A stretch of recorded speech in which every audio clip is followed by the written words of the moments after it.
We'll just do a quick check for board members. Walsh.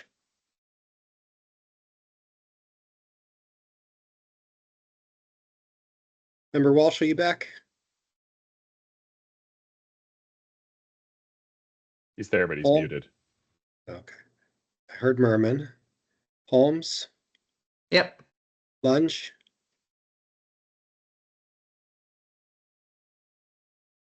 Member Lunge, are you back?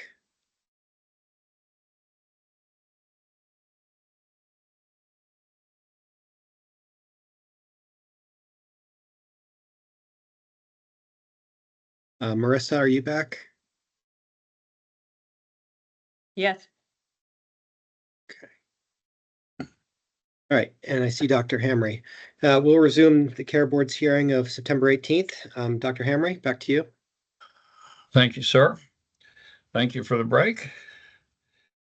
So, Marissa, if we could please, all right, and so the next slide.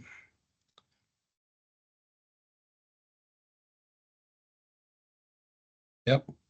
Following our financial projections, review of the capabilities of each hospital and its medical staff, and getting responses to previous options presented to each hospital leadership and board, we've divided the 14 hospitals into 3 groups. These categories are shown in the leftmost column. I must emphasize, although all Vermont hospitals face serious financial jeopardy, these are 4 that we think are financially unsustainable in their current form as being able to continue to provide acute inpatient services. These 4 will require substantial subsidies to survive into the indefinite future and have old physical plants that will require rebuilding or costly renovation to continue inpatient services. There are a couple of others that may be similarly situated in terms of that, with differences in communities and location and so forth. 2 of these, Grace Cottage and Springfield, do not offer OB services, and Grace Cottage does no surgery. The others have low volumes of surgery. Virtually all of that is in ambulatory surgery, which can be moved efficiently into another setting. In addition, many of the patients living in these service areas currently seek care elsewhere, and our projections indicate that given their current state of limited capability, no real improvement in their financial sustainability would happen if patients needing only the current offerings of the hospital would return to them.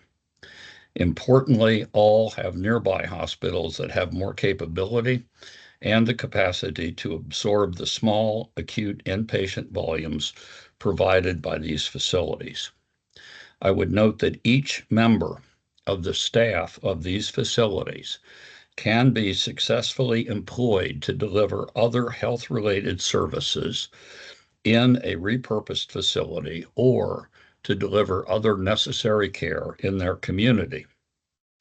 The second group contains the remaining hospitals except for the University of Vermont Medical Center.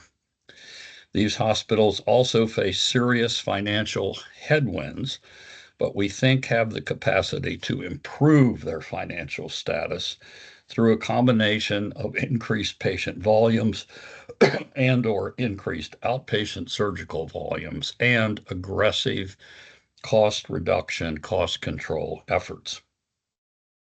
By specializing in certain services and dividing those services among the several hospitals based on a state-led and supervised plan, these facilities could become financially sustainable.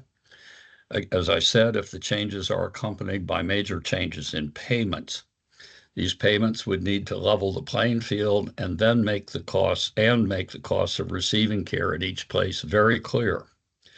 Reference-based pricing, again, would be the starting point for progression to a global budget or capitated contract.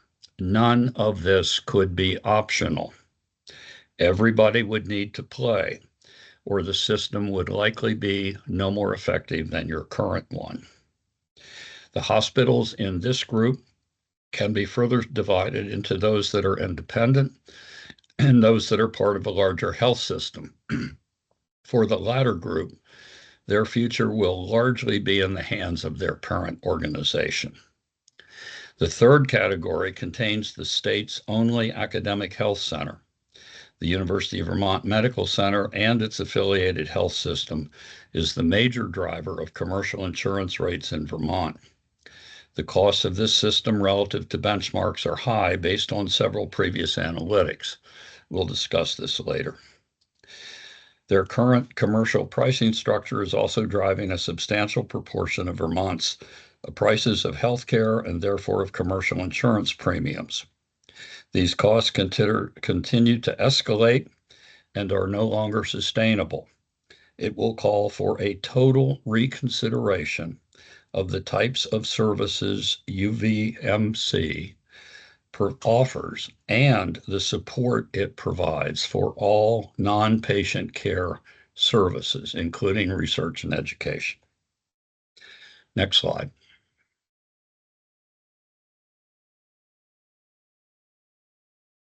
Each grouping of hospitals has been specified based on analysis of the volumes of inpatients requiring inpatient care, assuming a reduction of 50% in those whose care could be preventable, their then predicted financial trends, and the amount of subsidization needed to keep them afloat, as well as their population trends. For those requiring major restructuring, they are at a point or will reach it in the near future where they fail financially and must close as inpatient facilities able to provide acute care. Their boarders and patients awaiting transfer, now accounting for a substantial proportion of their swing and mixed-use beds, will decrease because of alternate sites of care in the community.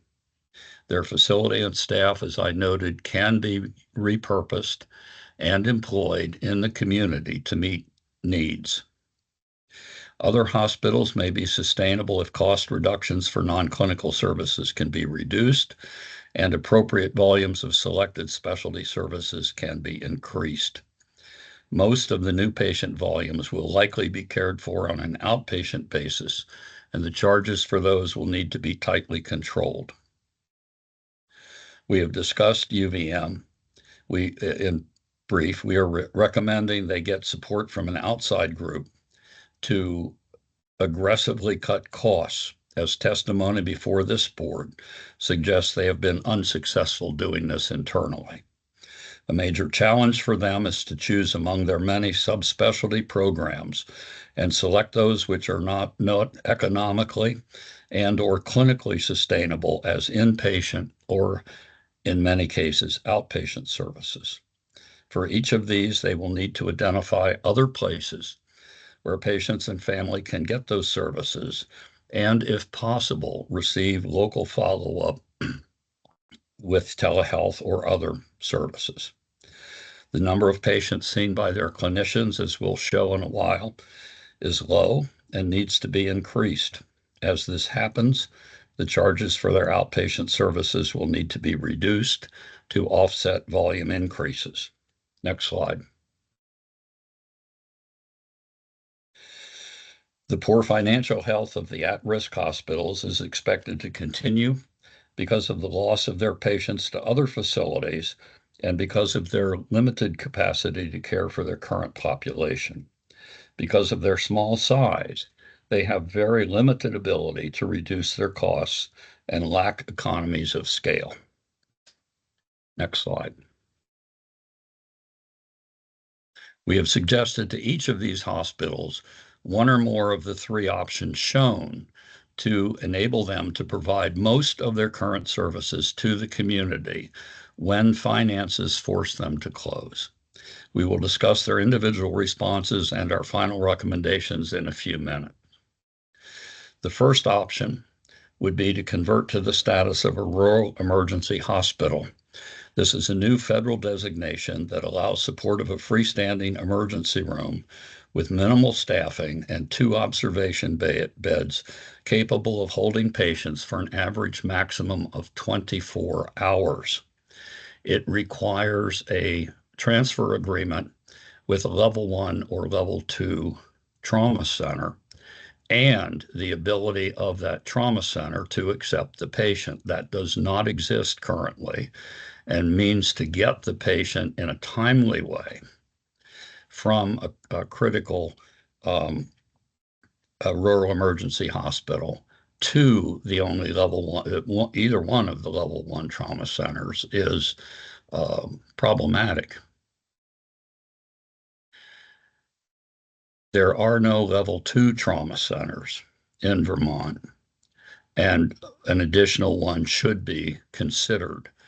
This does require perhaps additional resources. It also requires certification and applications and things that cost money. That would need to be evaluated. The rural emergency hospital status carries with it an increased payment for Medicare services. I think it's 105%, plus a subsidy and a lump sum of somewhere, I think, around $5 million. It allows a skilled nursing facility to be maintained as a separate facility or separate organization. The second option is what we would call a community ambulatory center. This would convert the existing inpatient units of the hospital to another use, such as a rehab unit, a memory care unit, and so forth. It could combine an ambulatory surgery unit with an urgent care center or emergency room, having diagnostic equipment that would be open, let's say 7 to 11, which are the hours that most patients coming to the ED seek care. Again, this needs analysis community by community. Facilities requiring care after those hours are often taken directly to a larger facility for treatment of a heart attack, stroke, and so forth. The third option would be to close the facility, but provide certain services on an ambulatory basis, that is, not repurpose the inpatient unit. Again, this requires careful consideration community by community. Next slide. A major concern in changing the status of any hospital relates to what happens to all the people employed there. What about the maintenance staff, the housekeepers, the dietary staff, the technicians, the doctors, the nurses, and others? As I've said, these people can be used either in their current roles or in a similar one in other healthcare settings. Most physicians at the small hospitals are not based in the hospital, and most of the surgery performed is outpatient surgery. Nurses, technicians, and others can also be employed in new ways, and some of these options are shown. Good people in healthcare in any role are in short supply and can be used in healthcare-related efforts, and the redesign process should allow them to transition into work in a related area, but in a different setting. Next slide.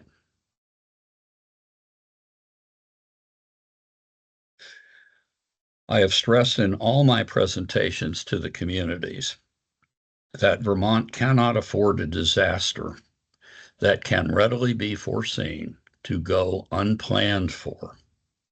An orderly transition from the current state to a desired and designed future state will allow planning for changes in patient care and the needed transportation or other support services needed to provide it. It defines jobs for the current staff and allows continued hiring of people with assurance that there is a future. Planning permits the ability to identify the best ways to make care accessible and affordable. Providing for the social needs of the people who use the hospital as a place of refuge is an important part. Next slide. If a hospital closes its inpatient units, patients will need to get appropriate inpatient care at a nearby hospital. As shown here in the dark blue circles, each of these four has other hospitals nearby that can provide those services. Additional support can be done by more robust telehealth, as is now used by several of them. Next slide.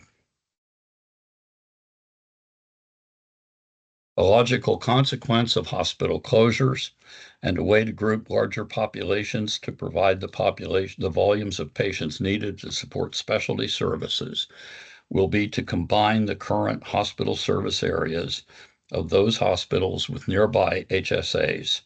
One way this might be done is shown. We have not closely analyzed this for time of travel, which could result in one or more HSAs being divided between two or three others.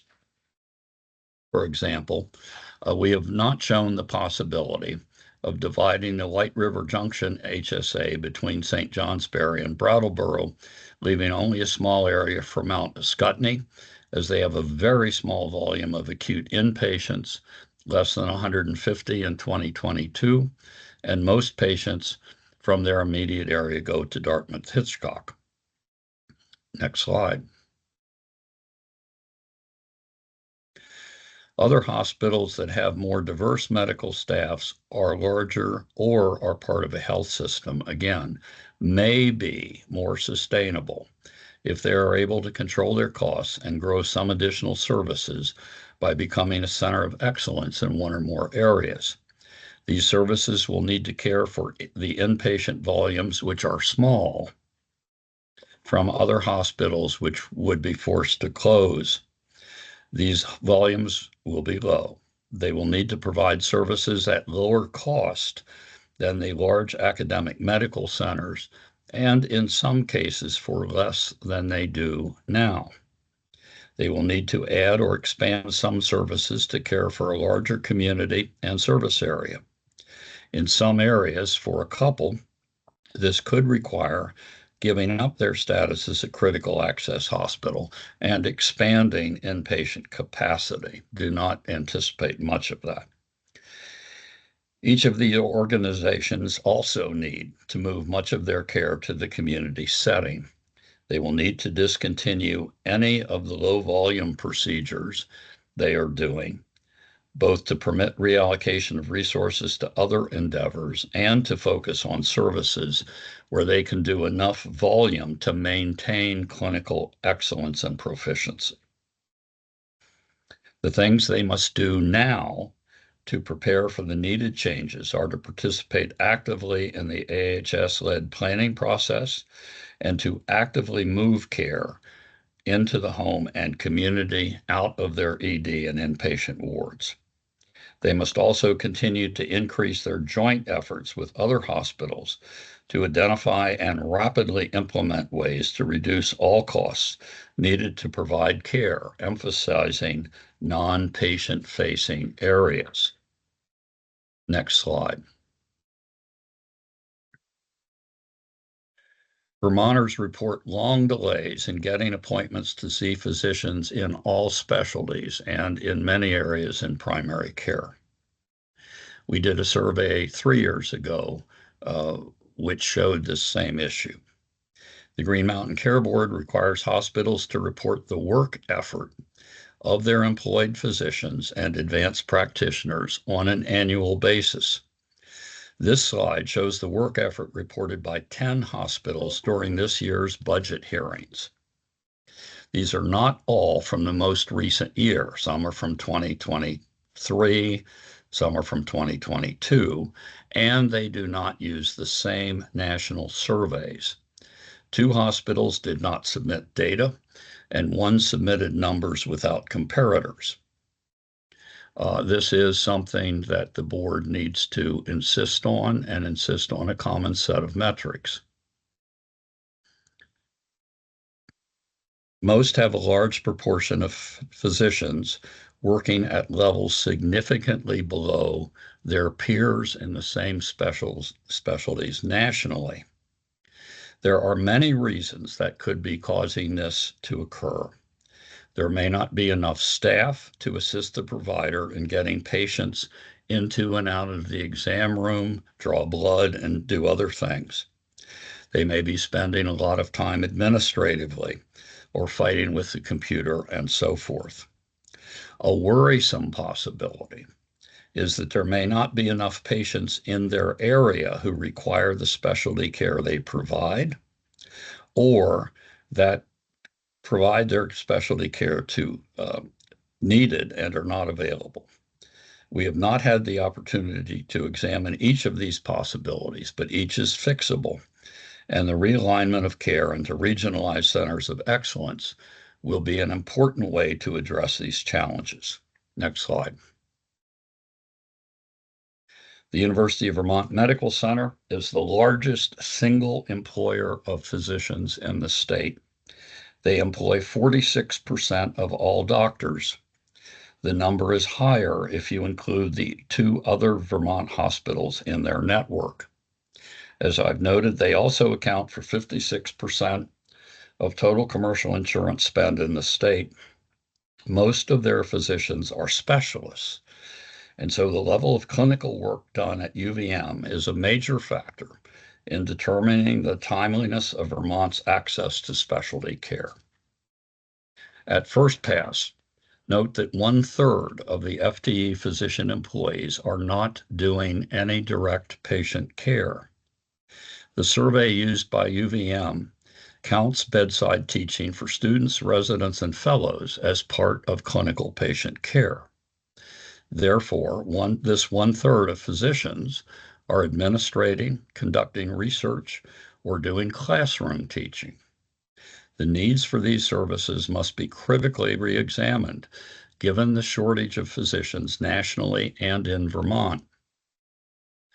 Next slide. This shows the clinical activity for the 2/3 of UVM faculty physicians who are seeing patients on the wards or in the outpatient arenas.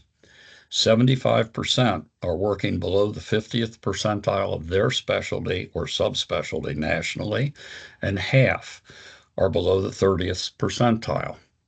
This same survey is used by academic health centers around the country, including Mayo, Duke, Vanderbilt, and others.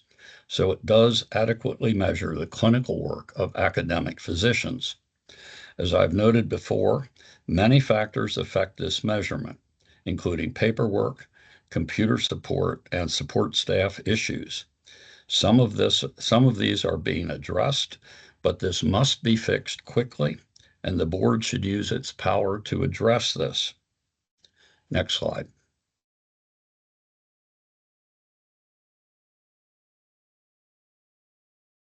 A similar level of activity is seen for the advanced practice nurses and physician assistants at UVM. Since the measure of work effort is generated by billing, it may raise the issue of how these professionals are using or being used for their skills. Next slide.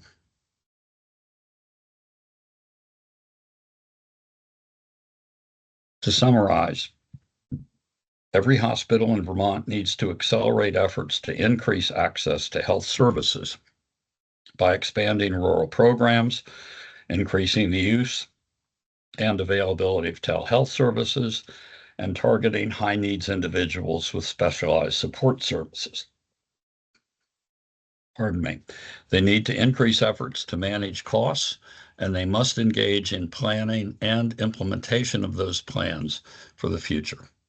The time available to do this is shortening rapidly. Next slide. Now we will examine options for the 4 hospitals that are at highest risk of closing inpatient operations without receiving substantial ongoing financial support. Each of these organizations has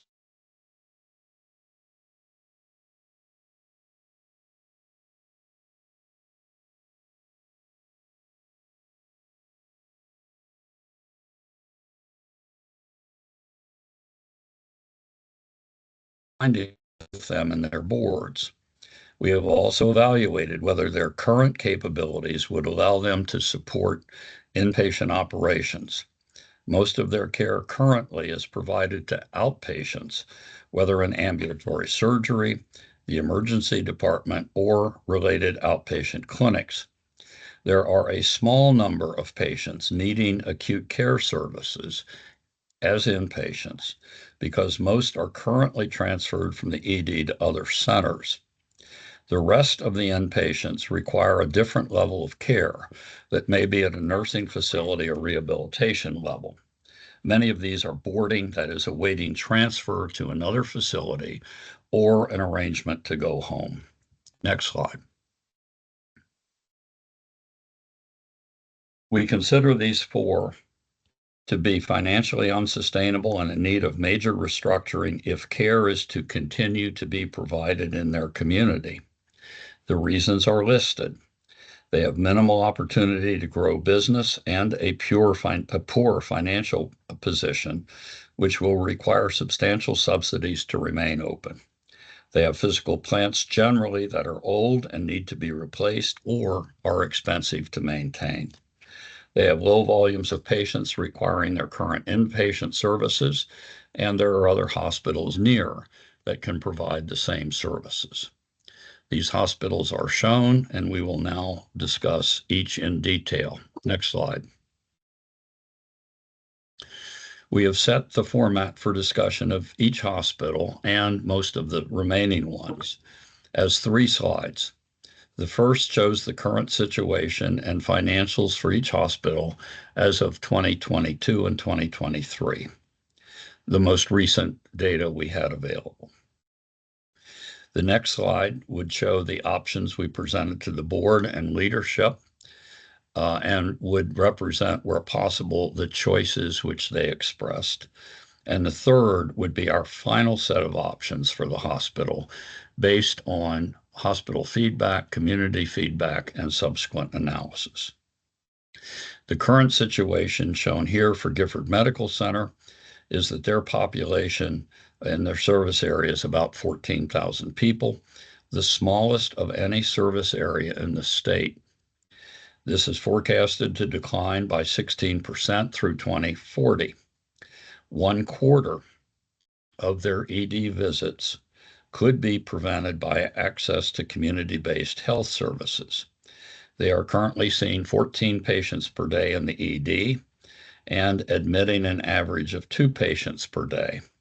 1 out of 7 of these inpatients could be cared for outside the hospital or would not need to be admitted were outside services available. Their financials are not projected to improve, and their current budget request is at the same level as our best case projection for a loss. Our estimates of their ability to provide services living near them who are currently going elsewhere results in any improvement would not be sufficient to keep them viable as an inpatient facility. Next slide. This is the set of options we discussed with hospital leaders and the board. It was preceded by a detailed set of information relevant to the hospital and community. That complete presentation for Gifford and for every other hospital in Vermont is being posted as an appendix to this presentation on the Green Mountain Care Board website. I will not review any of these, and they are there for your review. In the top section of the slide are the options we thought were logical consequences of our findings. Stop doing low volume procedures that are not done enough to remain proficient, or increase them above a threshold level and shift inpatient and ED care to other organizations. Share support services with other hospitals and consider jointly hiring a medical staff. In the bottom section are options for continuing care for the community in different ways. Consider becoming a rural emergency hospital, as we've talked about, or a community ambulatory care center. Additionally, develop new services such as a PACE program, the program for all-inclusive care for the elderly, or a SASH program, and or a freestanding birthing center located so that it can serve more people. Now, the note in gray notes that Gifford may have a governance problem to require resolution, but certainly that's capable of being addressed. Next slide. Here are our final recommendations and options. We have grouped these into a 3-year interim period and a worst-case scenario. The worst case, of course, is that the hospital declares bankruptcy or is otherwise forced to close. Note, over the next 3 years, Gifford has several things to do. Critically examine ways to repurpose the current facility for use as a mental health facility, geriatric, or other non-acute facility. Explore ways to support this conversion and provide other services in the community by telehealth arrangements with other providers. Eliminate low-volume surgeries. They will need to complete arrangements with other state or regional hospitals to combine non-patient care facing functions to reduce expenses, which they are trying to do, and find ways to increase services in the community. If and when the worst case happens, the hospital may be forced to close its current operations. By then, planning for repurposing inpatient beds and providing care to patients for other services should be complete and either in operation or ready to be implemented. This will provide continued employment for those working at Gifford, clear sight into continued practice in Randolph for physicians and other providers, and continued appropriate care for the community. I would note that Gifford has a robust primary care network. Next slide. Grace Cottage and Health System is the smallest inpatient facility in Vermont. They are also one of the only 2 hospitals sharing the same HSA with Brattleboro Memorial Hospital. We could not accurately estimate their service area, as the number of people seeking care there is so low that it falls below the level at which the state blinds the information to preserve patient confidentiality. However, the total Brattleboro HSA population is projected to decline by about 6.5% through 2040, and the proportion of elderly to increase to almost 40% of the population. Grace Cottage does not do deliveries nor surgery. It sees about 10 patients per day in the ED and admits 1 inpatient every 3 days or so. 1/3 of these may not need hospitalization if appropriate services were available in the nearby communities. We estimate that Grace Cottage will require roughly $32 million in financial support over the next 5 years to break even. Next slide. Their proposed options are shown here. Fundraising for the construction of new space for primary care clinics, an outpatient rehab facility, and mental health facilities is a very reasonable and needed direction that they are headed in and currently doing fundraising support. And I would advocate sending them money for this. Provision of inpatient dialysis would not be a reasonable option. Next slide.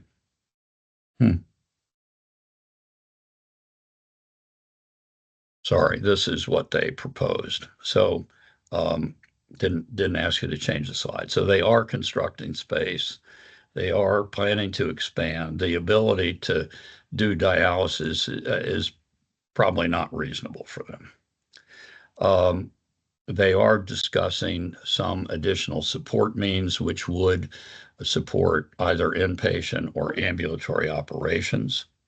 And they are exploring a partnership opportunity for intensive outpatient geriatric psych and so forth. Next slide. So again, they're doing a lot of things. we think that they need to consider more actively conversion of inpatient beds to another use and look at the financial impacts. Their ED volumes are low, and we think they could change that staffing model to a non-physician model and potentially consider conversion to an urgent care center rather than a full-service ED, and continue to explore and expand models for telehealth and remote monitoring. They are exploring and should explore back office and support functions collapsing into the New England Collaborative Network. And the community options focus on transportation and serving high needs people. If the worst case happens, the plans for transitioning from inpatient to chronic care services and the conversion of ED to another level of care could be done. The most efficient course of action ultimately would be to operate the facility as a branch of Brattleboro Memorial, though we have not discussed this option with any of the parties involved. And this would need to occur under state auspices and in the context of broader discussions. Next slide. North Country Hospital also has a very dispersed and rural population.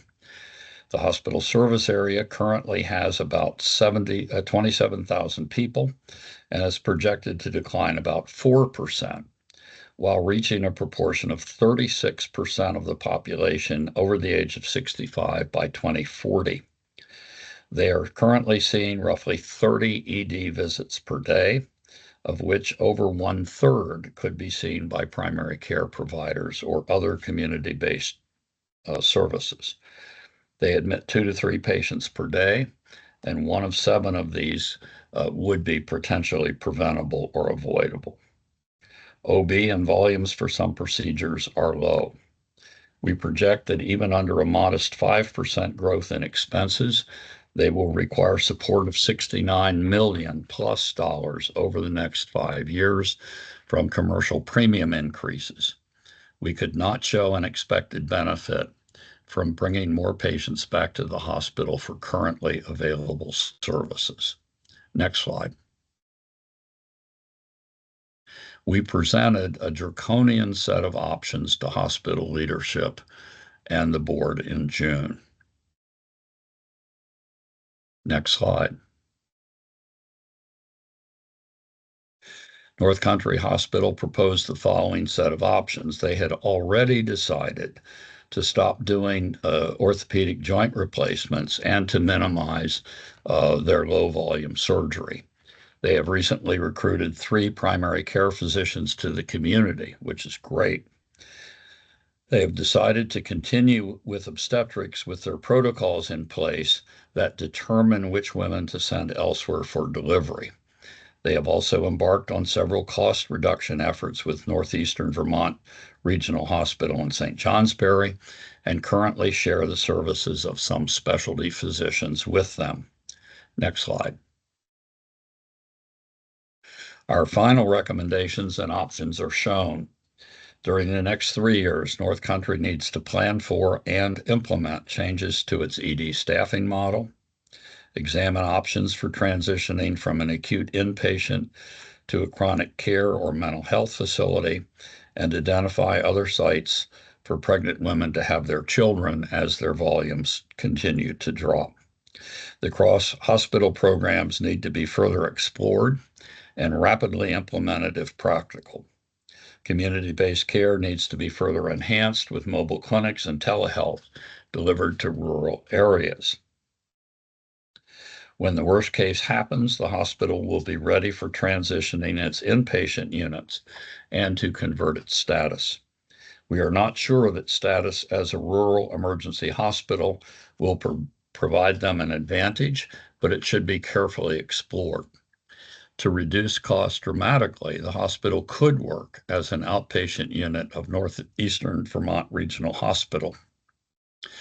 We would recommend the current HSA be combined with the St. Johnsbury HSA for government and management purposes. An alternative would be to split the current HSA between Morristown, St. Albans, and St. Johnsbury, as these are the three surrounding Newport. Again, we have not discussed that particular option with any of the parties involved, and it would need to be done as part of a state-sponsored program. Next slide. Springfield service area, as defined, has a population of about 27,000 people, which is expected to drop by about 11% by 2040. We were told by the hospital leadership that their Vermont service area was much smaller than this, and that they got many patients from New Hampshire across the river. In our calculations, we held the number of patients from New Hampshire flat, but used the entire population of the service area to estimate financial improvement. Thus, it probably presents a best case scenario. They are expected to have about 1/3 of their population over age 65 by 2040. The hospital averaged 36 ED visits per day in 2022, of which about 1/3 were potentially avoidable, and they admitted roughly 2 patients per day. 1 of every 7 inpatients could have been cared for in the community. They do not do obstetrics and have several types of low volume surgery that should be moved elsewhere. We estimate they will need between $16 and $31 million in commercial rate subsidies over the next 5 years to remain break even. Next slide. Here are the options we shared with them in June. Again, very draconian. The one thing I would call your attention to on the lower right is that they have an excellent inpatient psychiatry unit of 10 beds, and they could try to expand that inpatient capacity in the current hospital. It would require loss of critical access hospital and licensure and so forth, but would be another option. Next slide.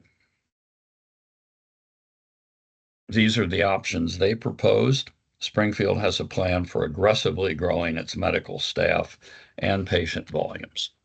Without a detailed discussion, most of the services proposed would increase outpatient visits or provide capability for surgery in an ASU, but would likely not require an inpatient facility.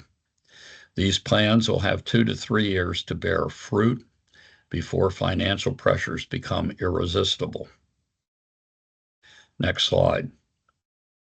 While the hospital and its staff work hard to retrieve patients and procedures and reduce expense, planning must also be done for the conversion of the facility and transitions to other care modalities in the community.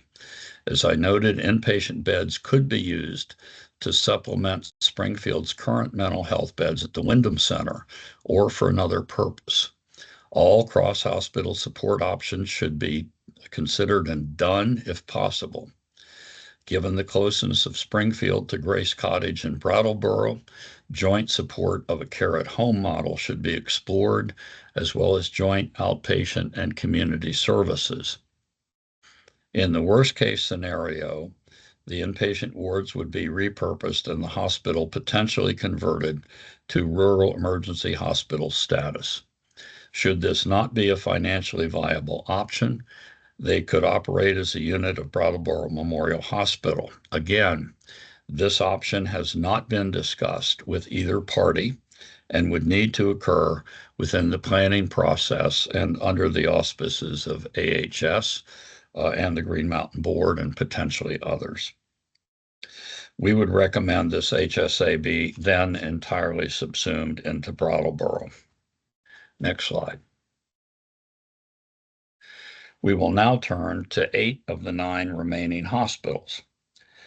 A reminder, each of these hospitals is also at serious financial risk over the next few years, and will require much attention to moving care into the community and reducing expenses in order to survive. So I must remind everybody there's no hospital in Vermont that is not in jeopardy. Next slide. In our estimation, these organizations could grow through transfer of inpatients from other hospitals nearby or through using their existing capabilities and augmenting them to grow ambulatory, surgical, and other volumes. Their financial trends do show some opportunity for improvement through a combination of targeted cost reductions and reconfiguration of specialty offerings. Additionally, they often have enough current procedural volume and projected population sizes with some of the expected reconfigurations to support specialty services. Of the 5 independent hospitals listed on the upper right, Copley Hospital and Northeastern Vermont Regional Hospital are critical access. Brattleboro Memorial is a small rural hospital, while Rutland Regional Medical Center and Northwestern Medical Center are PPS hospitals. Each designation has implications for payment methodology. 4 hospitals are members of a health system anchored either by the UVM Health Network or Dartmouth Health. We will review these briefly as their future lies in the hands of their current owners, not necessarily in local control. Next slide. Brattleboro Memorial Hospital is a small hospital with capacity to expand services. It sees about 20 patients per day in its ED and admits an average of 3 people per day. 30% of its ED visits and 1 out of 6 inpatient admissions are potentially preventable. It does a reasonable number of deliveries and relatively few low-volume surgical procedures. It has a robust and growing orthopedic practice. Straight line projections of finances still predict a total need for funding support in the range of $40 to $89 million over the next 5 years. Next slide. This shows the options we presented to the hospital. They are situated to draw patients and do draw patients from New Hampshire and Massachusetts, as well as Vermont, and see a large number of patients for joint replacements coming from out of state. They could add the capability of inpatient dialysis to support patients with chronic renal failure through an acute hospitalization. They currently transfer those patients to either the university or Dartmouth. As an aside, those sorts of transfers account for a little over 600 admissions annually at UVM and are largely needed because no other place has the inpatient capacity for dialysis needed to support somebody on chronic dialysis who has an acute pneumonia or whatever. Pardon me. They have opportunities to grow other services, and the gray box shows their other ongoing initiatives. Note those that have dollar figures attached to cost reduction efforts. These include substantial cost reductions and methods to staff more effectively, as well as enhanced services. Next slide. Our final list of options is shown here. Continuing efforts to reduce costs are needed, together with increasing efforts to transition care back into the community and into the home. They do, by the way, have a small program with one of the EMS providers to have some EMS staff look at patients in the house and check in on them. Joint work with Grace Cottage and Springfield Hospital will be needed to provide options for a hospital at home model, both in Brattleboro and the other locations, and support other home-based care treatments. Growth in several specialties could be possible. We would dramatically expand the HSA by not only including Springfield in its entirety, but also by expanding north into the southern part of White River Junction, HSA.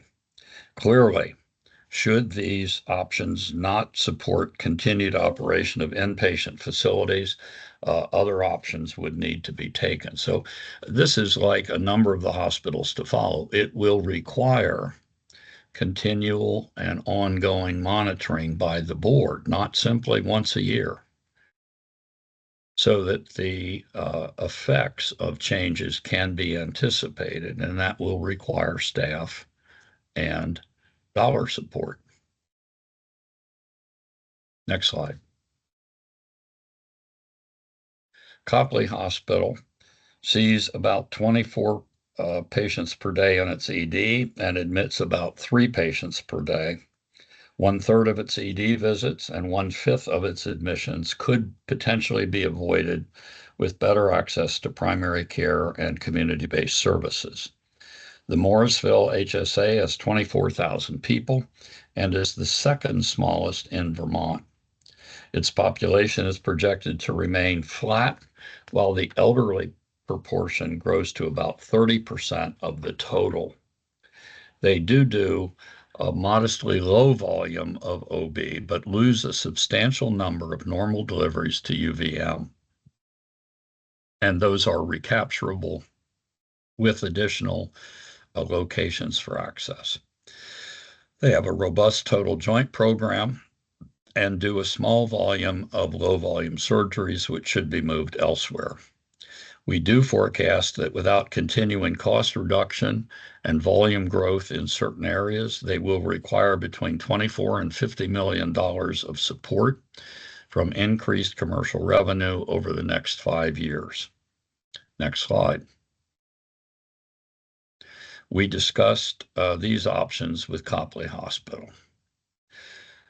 Grow volume and a PACE program. Next slide. Our final recommendations are here. Change staffing mix in the ED, move low volume procedures, become a regional center for orthopedic surgery. This may include expanding the types of joints or other services they offer. Expand telehealth, use the New England Collaborative Network to reduce expense, and support other clinical programs based in the community. Solutions for a long term, which would include shifting birthing to other organizations should the efforts to grow OB volume fail, would be necessary. And in a worst case, conversion to another designation and repurposing of inpatient beds might be needed. Again, this will require monitoring by the Green Mountain Board and the Agency of Human Services. Next slide. The service area for Northeastern Vermont Regional Hospital contains about 28,000 people. The population is 4, and the number of elderly people to reach 30% of the remaining population by 2040. In 2022, the hospital saw 25 ED visits per day and admitted an average of 3 people per day. 1/3 of the ED visits and approximately 1 out of 5 of the admissions could potentially be preventable with better access to community-based care. They do have a low volume of OB, but the potential to increase it. They do several types of low volume surgeries that should be moved to other hospitals. We forecast a need for $13 to $52 million of support over the next 5 years, unless there are significant improvements in expense control and increased volumes. Next slide. These are the options that we discussed with hospital leaders and their board. Note that they already had several underway. We did suggest they add some inpatient dialysis capability to prevent transferring a patient solely for that reason and that they expand their infusion centers. I noted infusion is becoming an increasing option for treatment of some musculoskeletal diseases, psoriasis, and so forth. It's not limited anymore to cancer. Next slide. Our final recommendations mirror the discussion above, except for the combination of HSAs with Newport and the addition of the northern part of the White River Junction HSA.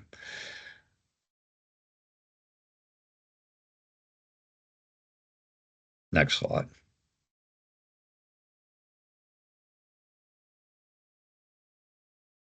The St. Albans HSA has about 42,000 people and is projected to decline slightly by about 2%, while the group age 65 plus reaches 32% of the total. In 2022, the hospital saw 43 ED patients per day and admitted an average of 5 per day. As with others, about 1/3 of ED visits and 1 out of 5 admissions could be avoided with better access to community care and services. They have a good volume of obstetrics, which should increase, and very few low-volume procedures. However, we estimate their need for increased financial support to be between $77 and $142 million over the next 5 years, unless substantial measures to change care delivery and achieve better cost control are taken. And they are working on those. They have asked for permission to expand a geriatric psychiatry inpatient unit, which is certainly needed. Next slide. Here's the set of options we discussed in June. Note in green that a number were in progress. Next slide. These are our final recommendations. They emphasize the potential for Northwestern Medical Center to build out strong programs caring for people living in northern Chittenden County in northwestern Vermont and relieving UVM of some of the pressures on its facility. They should open up some ICU beds with telehealth support to provide backup for the surgeons wishing to do more complex procedures. As with other hospitals, the impacts of these growth plans and their success at controlling costs will determine their ultimate fate. Next slide.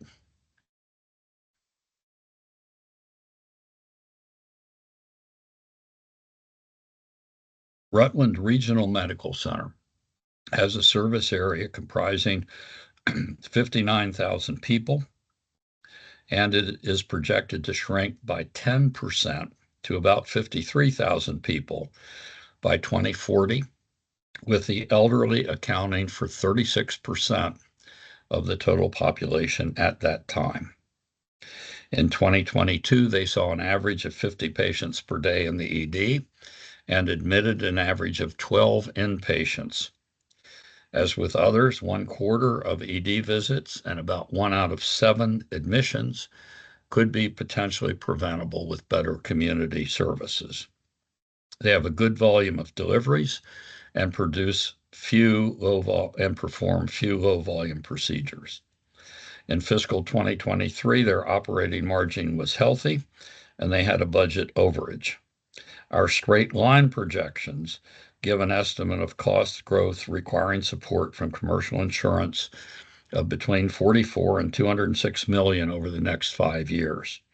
Though return of patients did yield an improvement in finances, it was not enough to break even, given current capabilities and the level of data we had available. Next slide. We took these options to them for discussion. They included an option for developing the capabilities for inpatient dialysis and expanding ICU beds. We removed the option subsequently for invasive cardiology based on further analysis of potential patient volumes there and at several other hospitals. Next slide. These are our final recommendations and options for Rutland Regional Medical Center. I call your attention to the need to achieve break-even performance on Medicare payments, expand services for cancer patients, and to work with Gifford Medical Center to plan for transitions of patient care. Next slide. Mount Ascutney Hospital and Health Center is affiliated with Dartmouth Health. Most care is transferred to Dartmouth Hitchcock Medical Center, and many patients are transferred from Dartmouth back to Mount Ascutney for rehabilitation. They have very low volumes in both the ED and for inpatient admissions.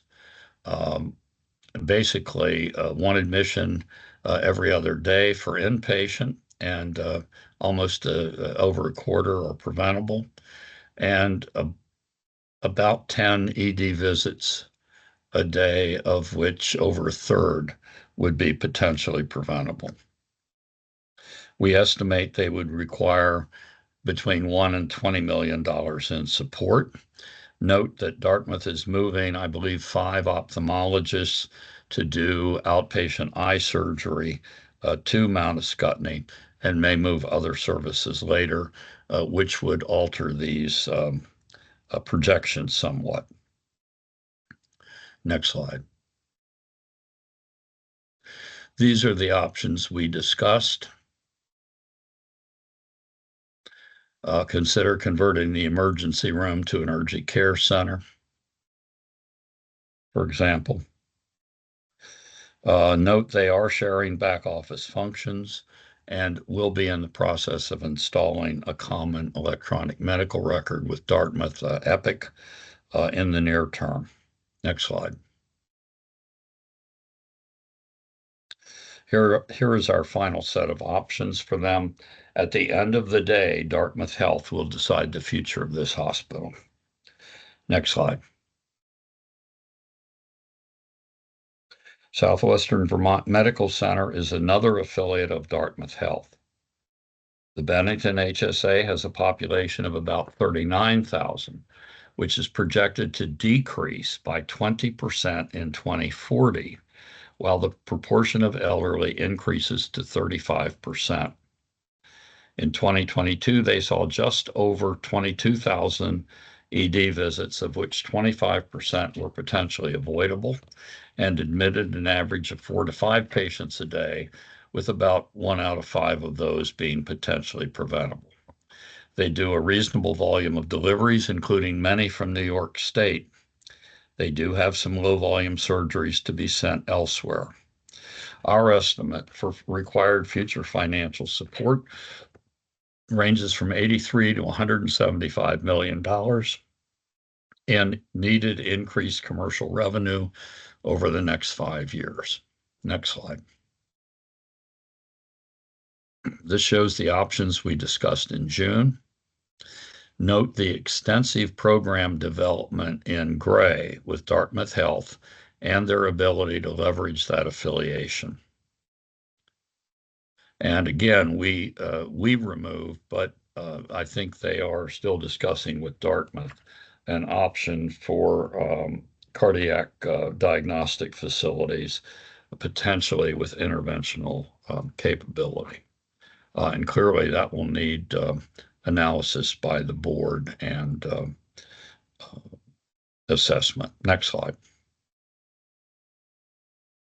These are our final options and recommendations to Southwestern Medical Center. The major ones are to reevaluate the fiscal sustainability of their New York-based facilities, to continue to expand programmatic development with Dartmouth, and to consider adding geriatric psychiatry beds in addition to their current plan and approval to add adolescent psychiatry beds. I would note they're going to need to construct additional space, and if a 5-year window of approvals for zoning and environmental compliance is required, this is not going to be very helpful. Next slide. Central Vermont Medical Center is a member of the University of Vermont Health Network. The Barre HSA has about 65,000 residents and is the second largest in the state. The population is projected to decrease by about 5% through 2040, but the population of elderly will increase to over 30% of the remaining people. In 2022, there was an average of 45 ED visits and 9 admissions per day. They do have reasonable delivery volumes, had a loss on operations in 2023, and we project a need for continued support from commercial premium increases of between $162 and $226 million in total over the next 5 years. Next slide. Here are the options we discussed with them in June, with their plans noted in green and in gray. They have the option to become a referral center for the procedures done in small volumes by other hospitals and to grow their own volumes in a useful way. They also need to prepare for more patients from Gifford and, in a worst-case scenario, potentially from Copley, should plans for those hospitals not bear fruit. Next slide. These are our final recommendations and options. Note the emphasis on moving services into the community and on fully using the UVM affiliation to improve services. I note that UVM has implemented a plan to utilize more fully the operating rooms at Central Vermont Medical Center for doing surgery, which is not as easily perhaps performed at UVM. Cost reduction efforts must be redoubled to achieve break-even financials at Medicare payment levels.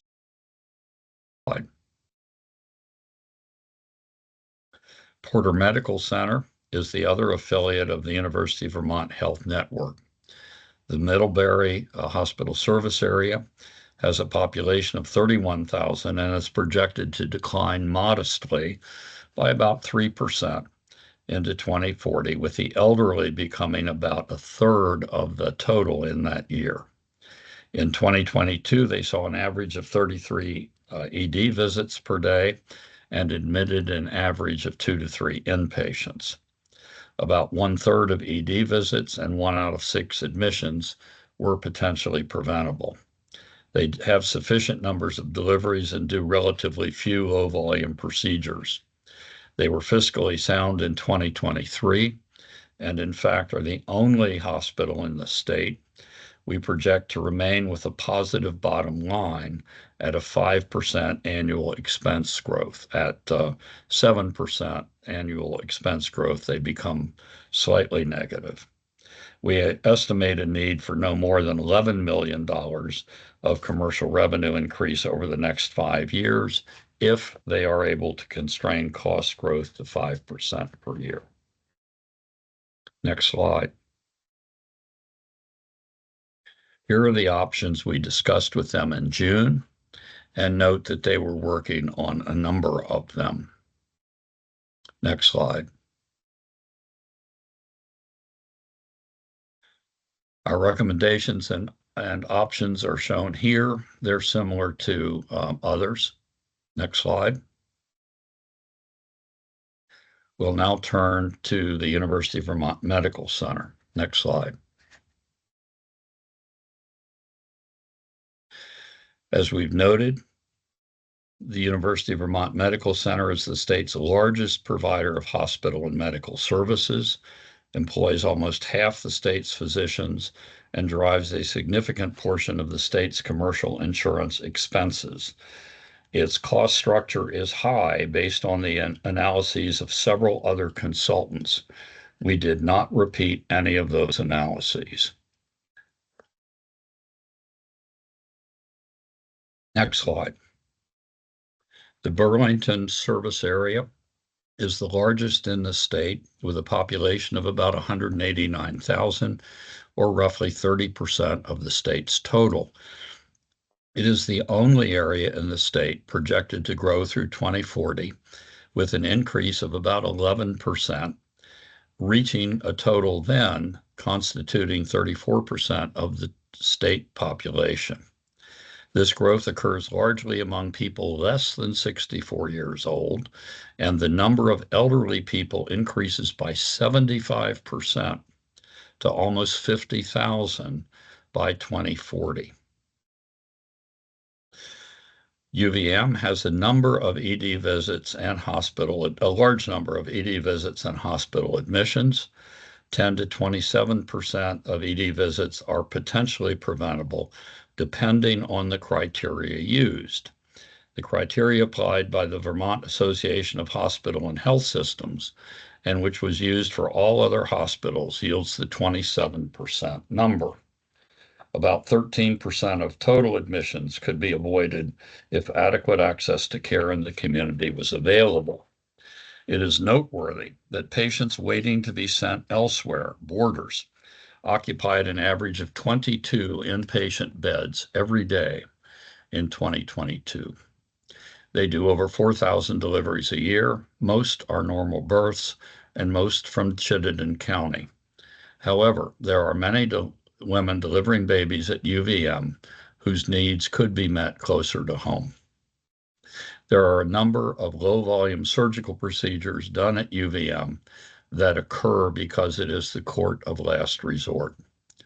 Changes in community-based care elsewhere, resulting in transfer of low-volume surgeries from those areas to UVM, could get these numbers higher.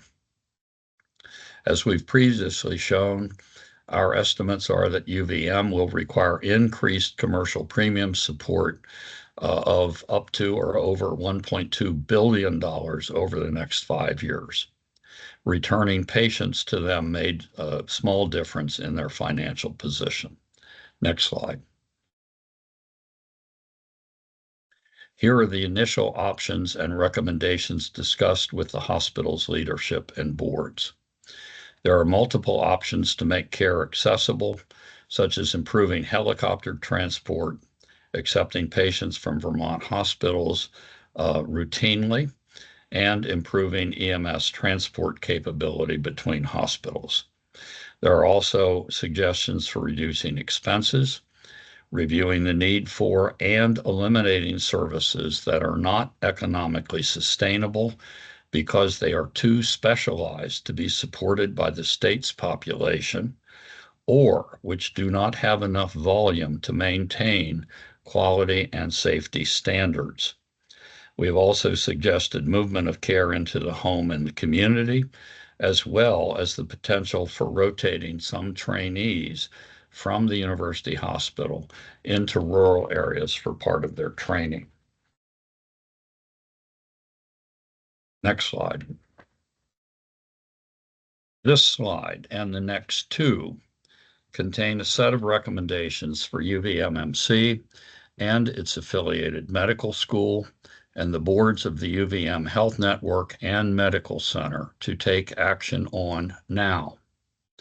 These recommendations will require that each of these groups, critically reevaluate the roles UVMMC and the Health Network play in supporting the multiple missions of an academic medical center, and whether the citizens of Vermont can afford to continue paying for those missions with increased commercial insurance rates.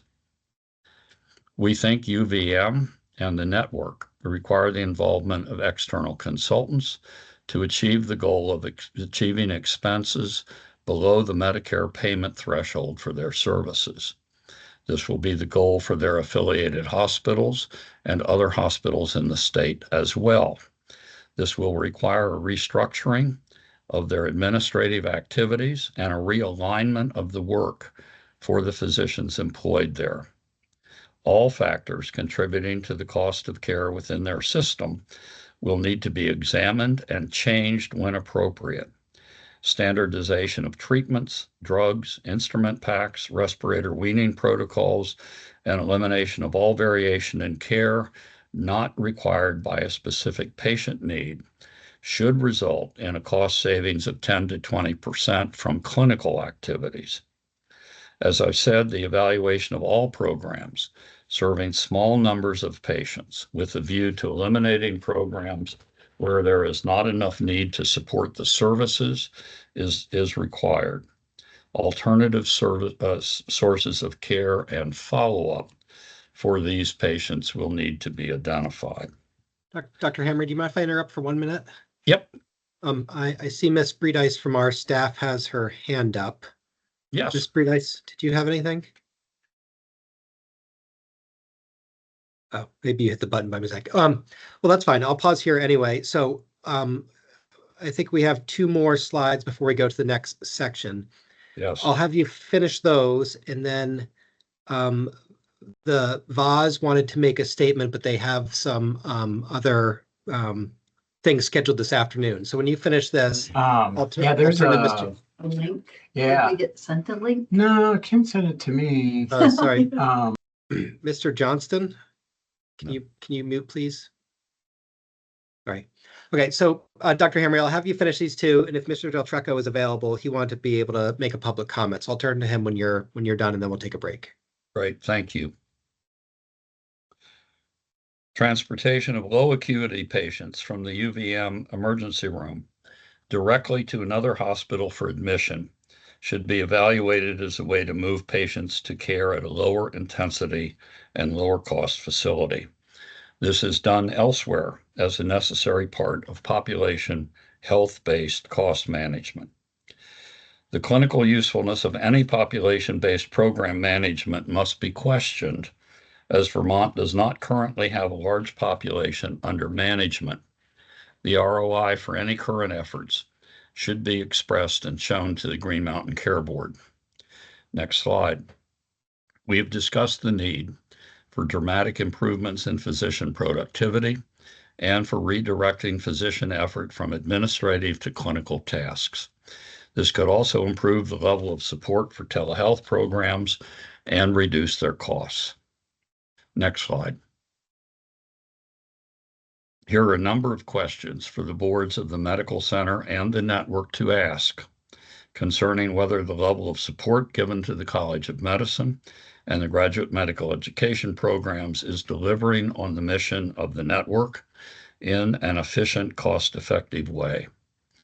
Are the various medical education programs enrolling Vermont residents and people with ties to Vermont and retaining them in state? The university is characterized as the 7th most selective residency or medical school application program in the U.S., more selective than Harvard. What effect does this have on Vermont residents applying for school? Is the research done, externally funded, and of value to Vermont residents and their needs?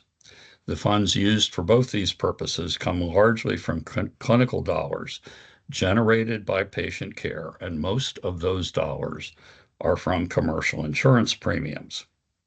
Next slide.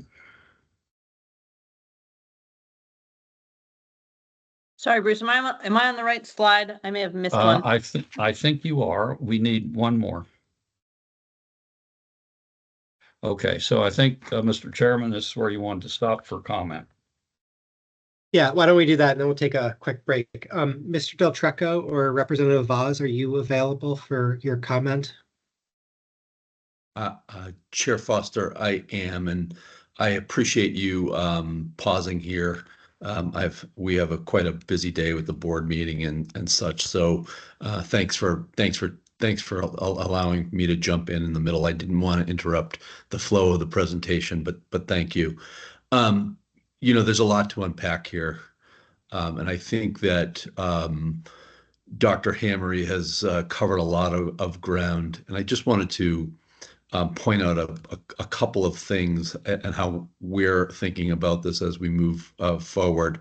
First and foremost, we're going to dig in, look at this work, figure where there's alignment, figure where there's opportunity. We'll be doing that internally, but we'll also be doing that with AHS and you and your team. So a lot to think about and a lot to move forward. In the spirit of getting this right, I think it's super important that we understand the impact of the recommendations on patient care. I know this is largely an operational conversation and exercise, but we've got to understand how these changes trickle down to patient care. And I know we're all concerned with, equity, access, and the things that were and affordability. So those are important to think about. I deeply care for, as I know you all do, making sure we serve the most vulnerable Vermonters in a way that they can have access to care. So that's part of that conversation. And then the last thing, in the spirit of that, we have to make sure we do no harm. And I'm not sure how that balances in all of this conversation. And again, there's a lot to unpack here. Everything is costing us more: housing, property taxes, groceries, healthcare. And I think we agree that focusing on some of the economic pressures that our state faces has to be part of this discussion as well. So again, I appreciate the opportunity, and I thank you for allowing me to jump in here in the middle of the presentation. Thank you. Great, and thank you for speaking up and participating today. So why don't we take a 10-minute break, and then we will come back at 2:10. Thank you.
All right, Dr. Henry, we can resume our hearing.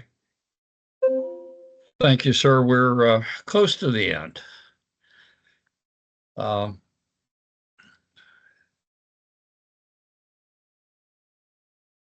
Okay, so where do we go from here? Let me note that there is an appendix attached to this report.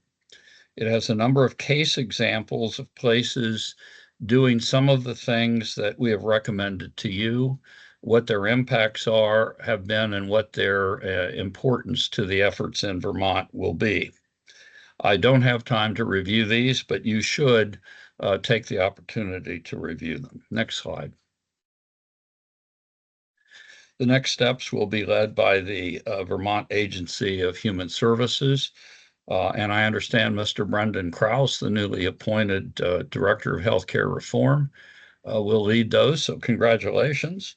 They will be convening the communities, hospitals, and other parties to take our work as a basis, evaluate the options for continuing care and the potential impacts on each community, and then to, with the assistance of the Green Mountain Care Board, implement them. As I've noted, this will require much work, both to implement and to then continue on over a period of time on the part of both the Agency of Human Services staff and the Green Mountain Care Board. Both will need more people and larger budgets to begin to implement and monitor the progress of all the changes required. Let me put this in perspective for a minute. If I understand it correctly,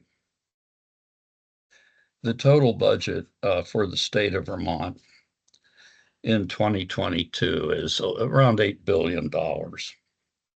Your healthcare activities in 2022 totaled $6.4 billion.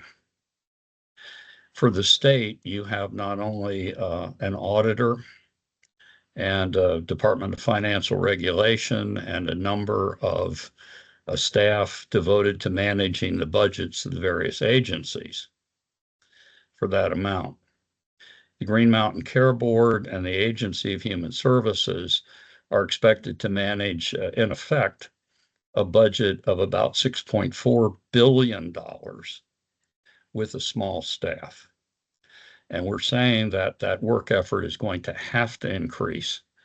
So I would urge both the board and the agency to do whatever revisions to their budgets need to be done so that the legislature can approve those needed additional resources early in its next session. Otherwise, there just will not be enough people to lift the heavy load that all this implies.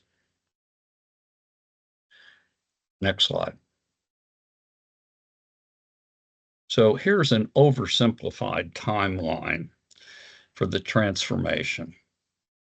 Taking action based on this extensive report is essential to your success. The measures tried to date, including a voluntary all-payer system, a voluntary statewide ACO, and regulation of hospital budgets without setting rates, have been unsuccessful. Starting tomorrow, the convening of communities and hospitals to plan for and implement the needed changes in healthcare delivery must begin. Mr. Del Trecco mentioned a few minutes ago the many considerations which must apply. I would submit for you, though, that a substantial equity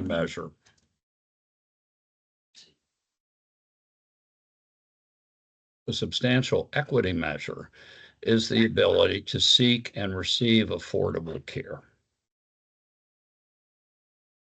So you see, all this begins early in 2025.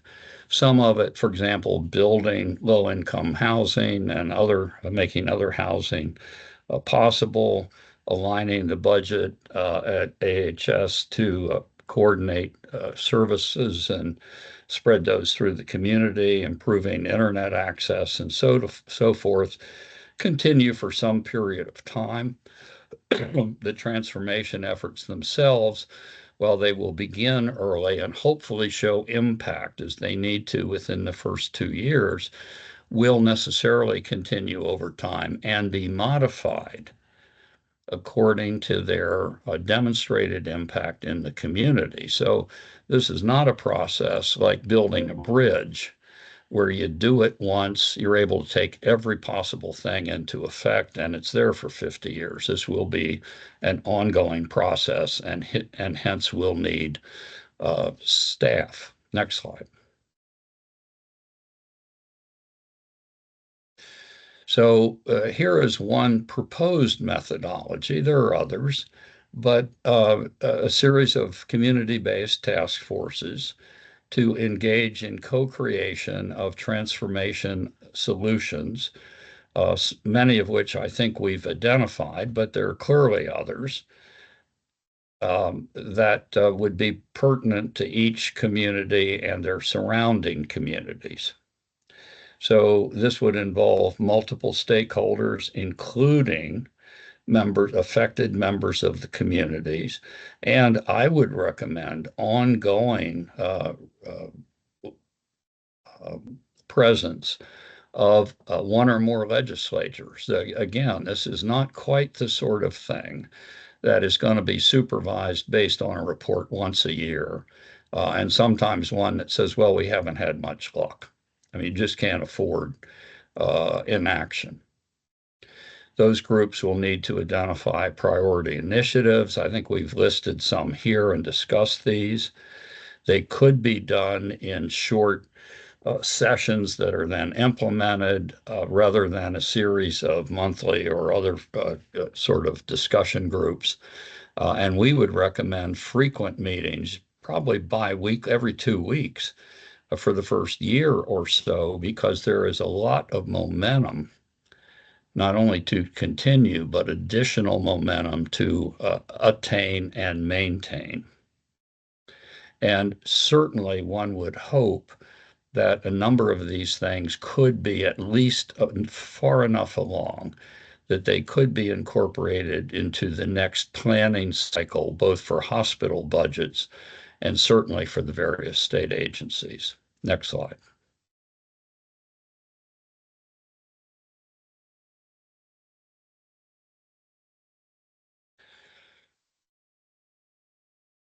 Okay, so here's a suggested priority list: regionalization of specialty services, transformation of EMS and alignment to the hospitals, improving care coordination between the agencies, between the agencies and the providers, and so forth,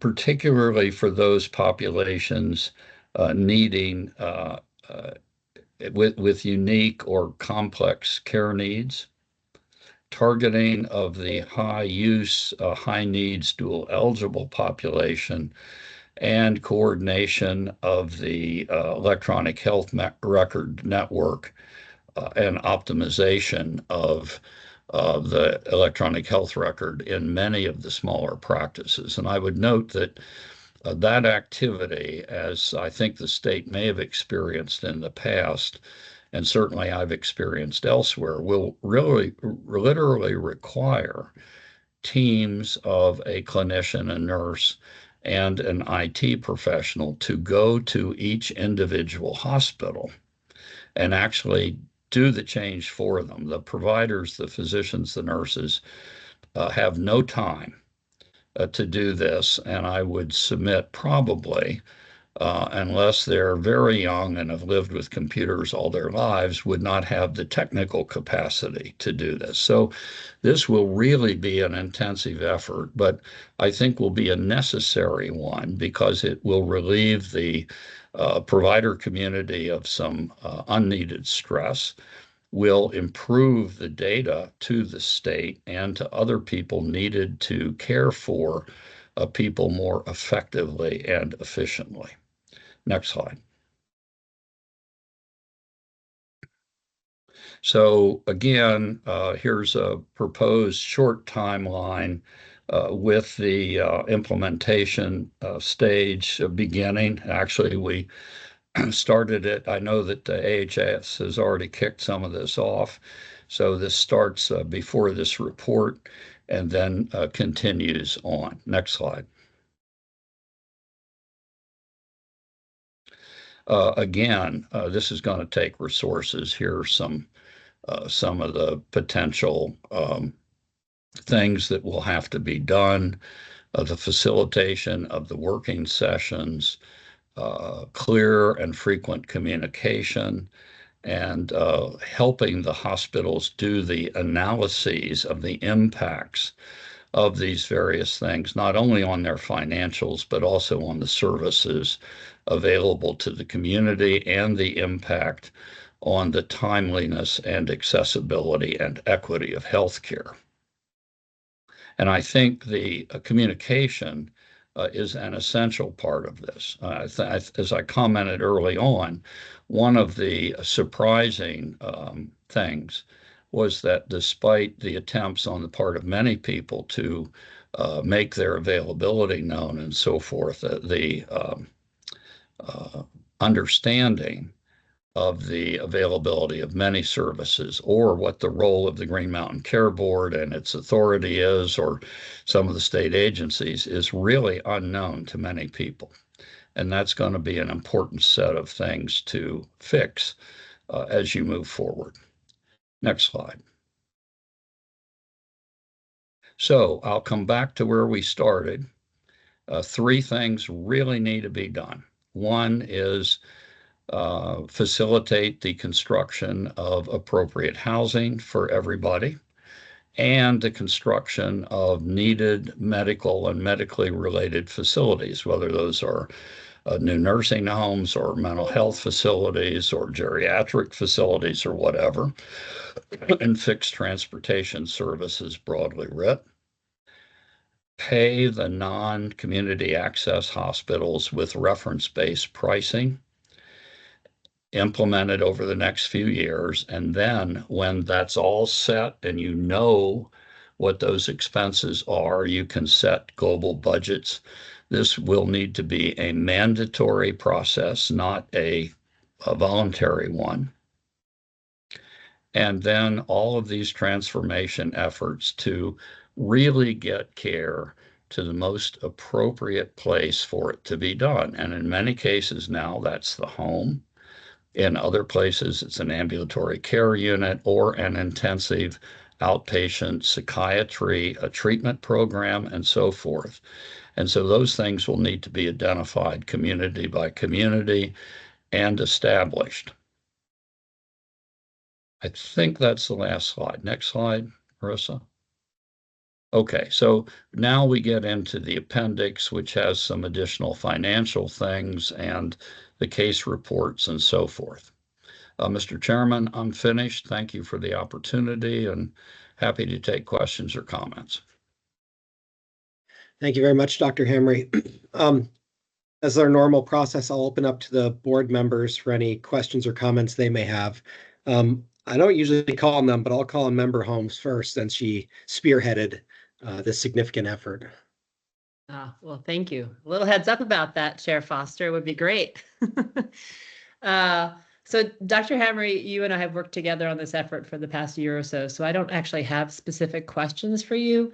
I just want to share some sincere gratitude to you and your team. You've spent countless hours, I know, poring over Vermont data, meeting individually with stakeholders, meeting in large groups with communities and Vermont patients. I know you've traveled up and down the state of Vermont multiple times, meeting in person with every community. So a huge thank you for your efforts here and your team's efforts. I agree with your overall assessment. I think our current healthcare system is not readily accessible. It's not highly equitable. It's not equitable. It's not affordable. Individuals, families, businesses, towns are at a breaking point. We have to do something. I also wholeheartedly agree with you that without intentional redesign, we're going to face unplanned, disruptive hospital closures that are going to compromise access, or we're going to face local insurer insolvency, personal bankruptcy, and unacceptable increases in the uninsured or underinsured rates that also will compromise health outcomes for Vermonters. The whole point of this endeavor, thankfully, supported by legislative leaders who overcame obstacles to pass and fund Act 167, has been and always has been patient care. This has been true from the start, a patient-centered exercise. So I want to thank you for that. I think your background as a physician put patients first and in this entire endeavor. So I want to thank you for that. I feel like what you've given us today is a lot. I know it's a lot for a lot of people hearing this for the first time, but it's a detailed and comprehensive blueprint to fix our delivery system. Like we said in the past, no other state is trying to do this. No other state is taking a holistic look at the entire delivery system to see how we can make it better. And absolutely, you've given us tremendous amount of recommendations for us to think about. The work in front of all of us is daunting, but Vermonters are, we are resilient and we are creative.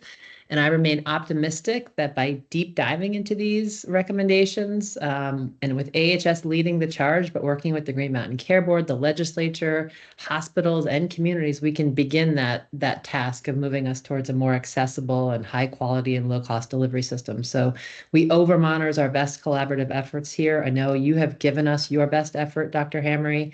Really appreciate it. I am ready to roll my sleeves up and dig in, and I just want to thank you for giving us direction. So I don't have questions for you. Those are my comments, but a sincere gratitude.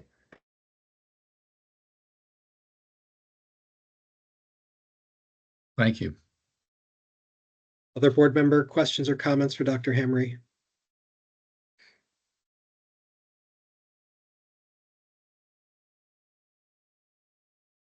I could jump in. I don't have any specific questions at this time either, but I guess I'm going to sing my praises as well and just thank you and your team and the whole team at the Care Board who spent countless. I can't, I don't even think we can get close to approaching the number of hours that people spent working on this project. It's a thorough project. I really appreciate everybody's dedication to the community engagement in this process, to working with providers, reaching out to paramedics and EMTs and all components of the healthcare delivery system, working with hospitals, making sure that the data that you had was what they agreed to and had time to reflect on that.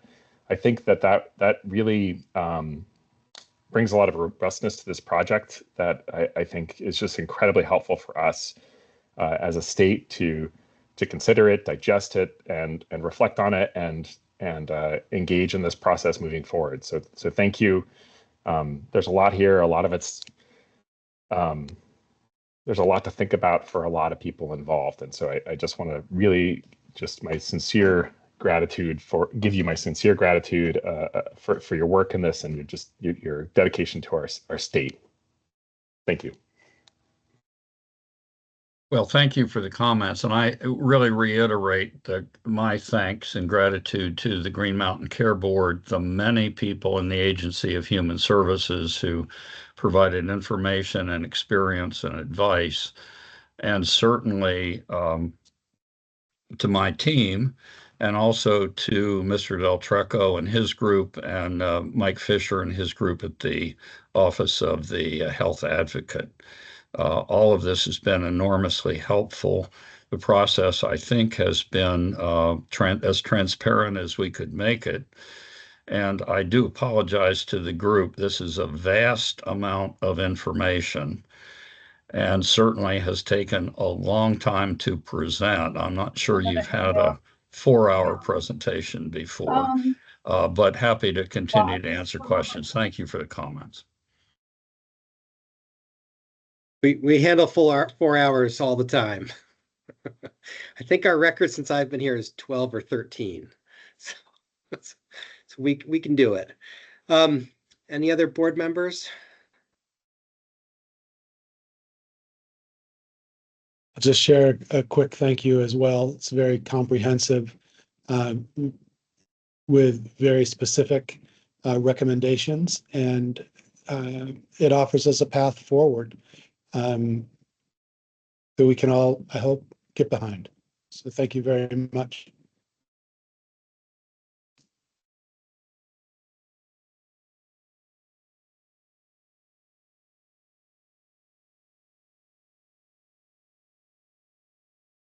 Dr. Hamre, I had just one substantive question for you.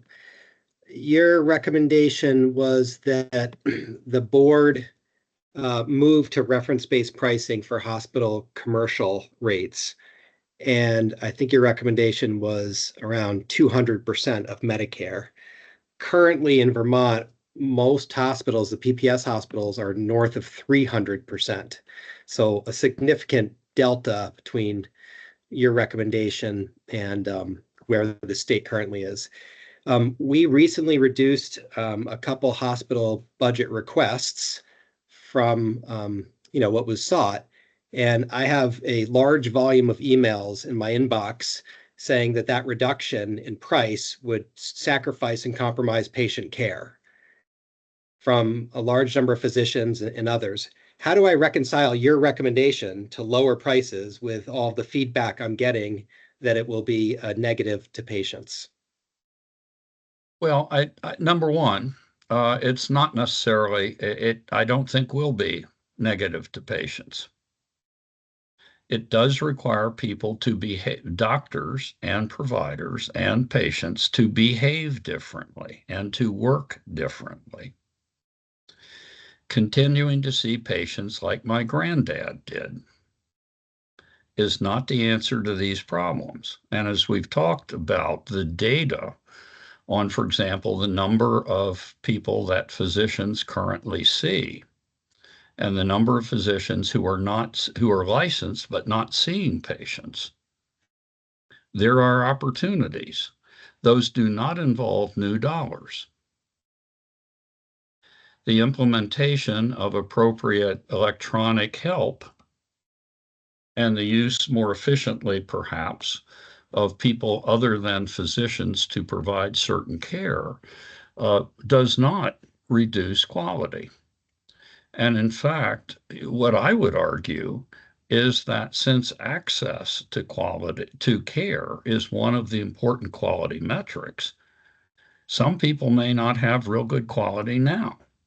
I think the other thing, as I've talked about with UVM, for example, is that they may be trying to do too much, right? You have a population of a little over 640,000 folks. And there was a thing several years back. This is before neurosurgeons started doing lots of spine surgery, but there was an estimate that it took 1 million people to support one neurosurgeon. And I had an experience several years back where there was a hospital in Southern Illinois that was supporting 2 neurosurgeons, but each of them had enough time to spend 2 months or 3 months out of every 6 at their chateau in France. So again, I think some of this is that people may be trying to do things that are not supportable and perhaps not done often enough for them to really remain proficient at it. Now, again, I don't have data on that for you, but I do think those are some of the hard questions that this process will need to address.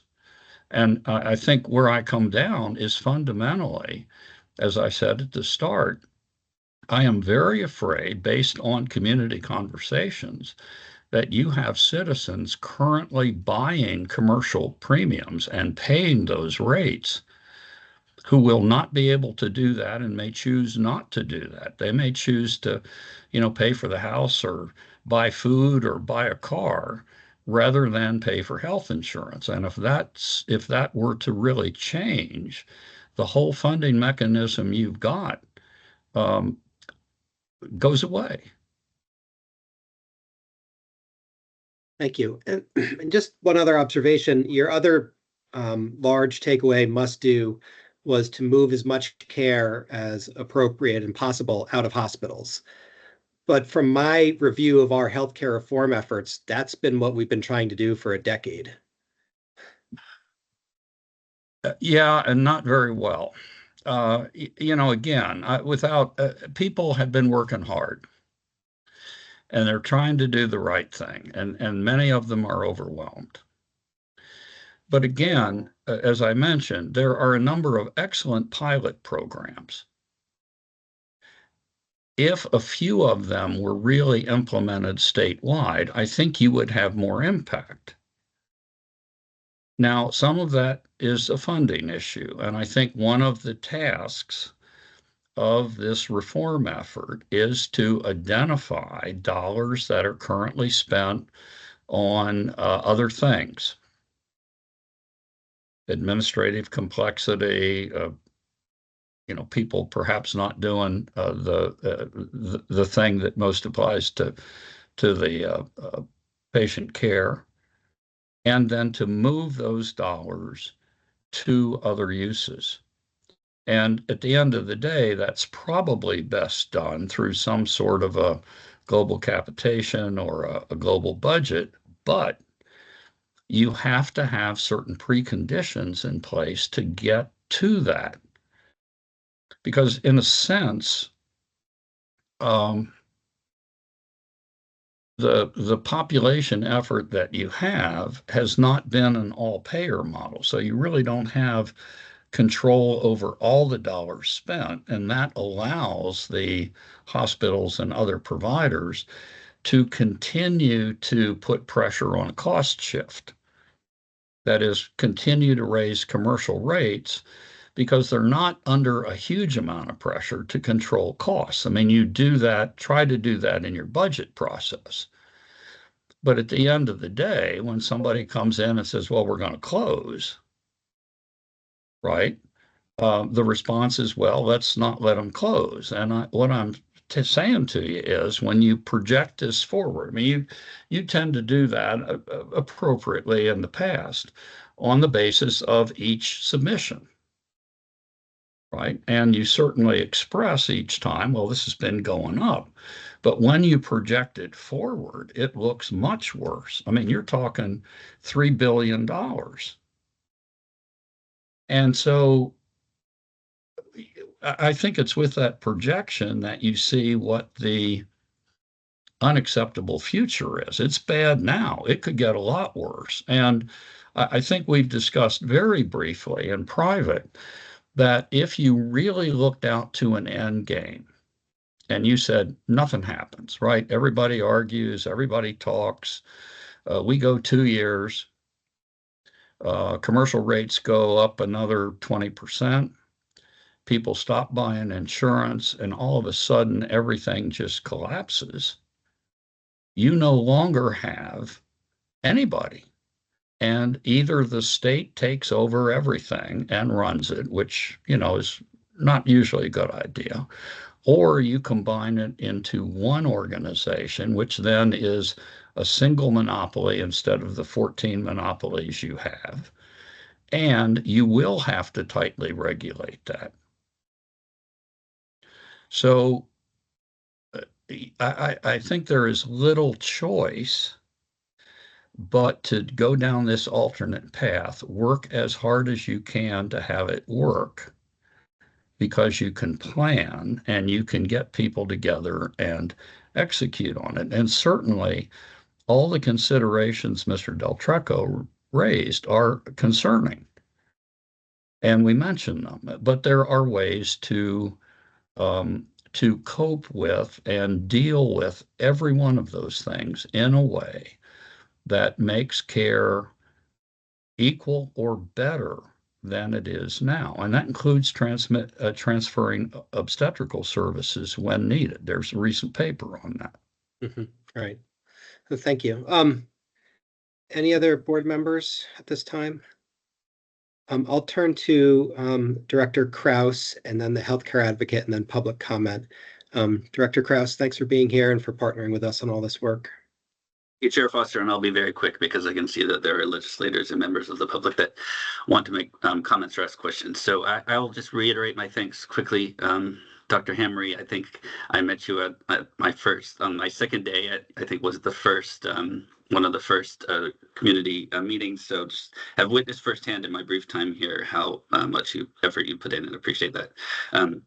Also looking forward to the next steps. They're daunting, but it's exciting to face this challenge with the opportunities you've presented. I'll just sort of say, and we can take this up sort of after the fact. I was really struck, as you probably won't be surprised by your comments about improving care coordination and doing a better job of leveraging the community-based programs we have, and particularly as relates to the dual eligible population. And as we start investigating the best ways to go about that, it would be interesting to sort of get your thoughts. Other states might look to integrated care systems or managed care entities that would do this for them. That's obviously not an option for Vermont, and that maybe that's a good thing. But as we get sort of to the next phase, it'd be great to sort of talk more about how we can, sort of to Chair Foster's point, take what we have, build on it, and actually effectively transform care and where it's delivered. So thank you. Thank you. Happy to do that.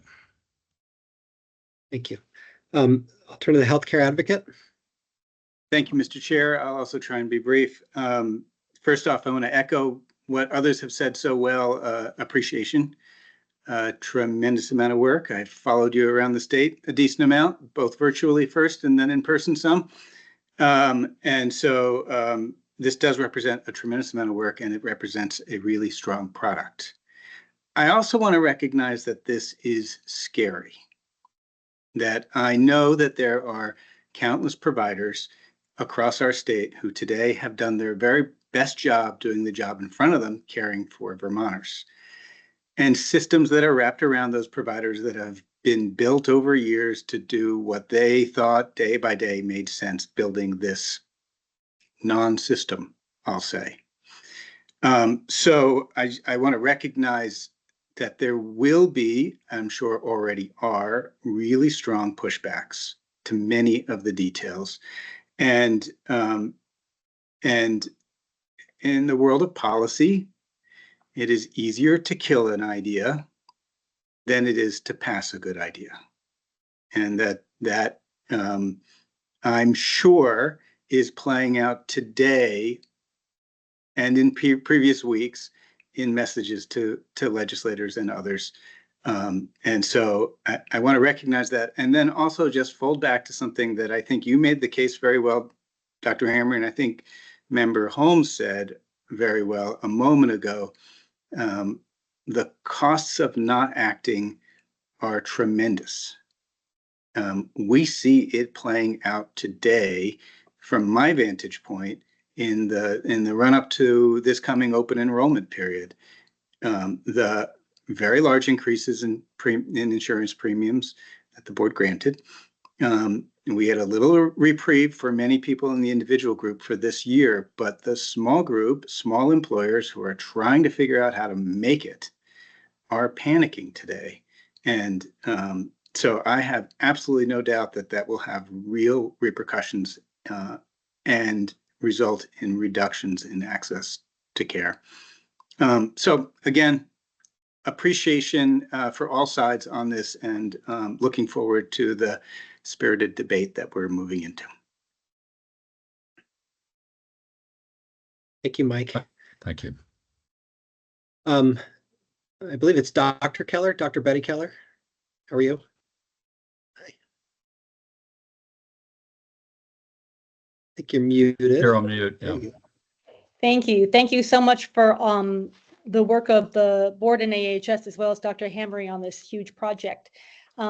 I'm going to ask a question that maybe all of the board, I'm sure all of the board understands, but for those of us in the public, could you just look back at, I think it was the last slide or the next to last slide, where you had the 1, 2, 3, the number 1 was build housing, facilities, and then fix the transportation. And then number 2 is when I have my questions on move all PPS, I think that's prospective payment systems, to reference based, which so that would be good to explain to the public what you mean by that, to reference-based pricing first before going to global hospital budgets. So if you could just talk a little bit about why do we need to do one before we do the other, and what's the interplay with this ahead model that we're doing that's changing the pricing?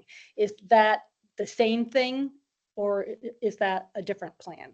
Let me understand. Thank you for the question. Very appropriate, very timely. As I understand it, now again, I've not been heavily involved in this process and certainly willing to be corrected by Mr. Kraus and others who are. But the process of setting a global budget takes the current income of the hospital, whatever that is, from Medicare and Medicaid and a participating insurer, and then allocates that amount in 12 equal monthly installments over the course of the next year, and then is inflated or increased by a factor that takes into account some annual inflation in cost. And normally for the feds and Medicare, that's 3.5% or thereabouts, plus some factor that takes into account the aging of the population. So it is fixed by current state. What's your payer mix? What services do you provide? And what charges do you have for those services? And as we've discussed today, there will be, forced by economic and other forces, there will be forced changes, whether planned or unplanned, in the way hospitals provide care, the payer mix, the type of services. And if I understand the current thing, which again, I don't in detail, the federal government in this program would try to adjust this going forward for those changes in services provided. Now, how that's going to happen, I have no idea. It's complicated.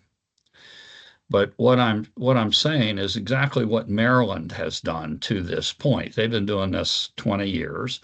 They started by fixing the inpatient bed day prices, same for every hospital. They moved a few years ago to reference-based pricing. They set the payments for every procedure done, for example, and for outpatient services. So they now know what they're going to pay the hospitals. They've had time, and they have not been organized about it like Vermont is trying to be, but they have had time to allow the various networks, Hopkins, University of Maryland, MedStar, all those guys, to move their businesses around between their hospitals and have a specialty place here and there. And so they're now in a position where they pretty well understand what the budgets for those hospitals will be, is likely to remain for a while. And therefore, when you implement a global budget, you don't have to accommodate for changes. These other two things, if they're done appropriately, might be enough. And so basically what I'm proposing for you is, in a sense, what Maryland has done. And it represents, I think, a simpler method. Plus, it allows time for you to get a more robust information transfer system together and to get the transportation things that need to be established so people can be taken from a small hospital to a bigger one without a 12-hour delay in the emergency room. So I hope that helps. I'd ask Mr. Kraus to add, or anybody else with more knowledge of this than I have. I won't get too into the weeds here because it's easy to go down the rabbit hole on this topic, but and we'll hand over to colleagues at the board if they have comments. I just say a couple of quick things. I think that's great high level summary. The idea behind the global budget really is, assuming you can get that base year right, and I would say that the trend rate is higher than 3.5%, so it's not quite as dire as that, but And again, it's just a negotiation, so this is not a done deal. But there are two really important points to raise there. I think one is that the global budget gives hospitals the flexibility to do the transformation, so to move care around in a way that doesn't match a claim. So it doesn't. You can do things that Medicare doesn't pay for in fee-for-service, I guess, is a simple way to think about it. And then the second point is you can still do reference-based pricing under a global budget. So you could do both things and you use the flexibility, but also do the pricing. Thank you.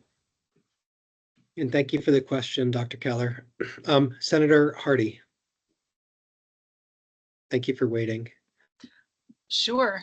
Thank you, Chair Foster, and all the all the members of the board for doing this work, and especially now to Dr. Hamre for this report. I was one of the architects of Act 167, one of the legislators who worked on it 2.5 years ago now. I was just calculating how long it's been. So it's really great to see this report actually be out in public now and all the work that's gone into it. So thank you everyone who's participated in this work, including many, many, many staff members who don't usually get thanks. So I want to thank all of them for their hard work. Sorry, I have a cold today, so my throat is a little sore. I have a lot of little questions, but I don't want to waste everybody's time with those. I'm sure that I'll have more opportunities to sort of dig into the details. But I have two sort of higher level questions just to see what your thinking was and your process was for two things.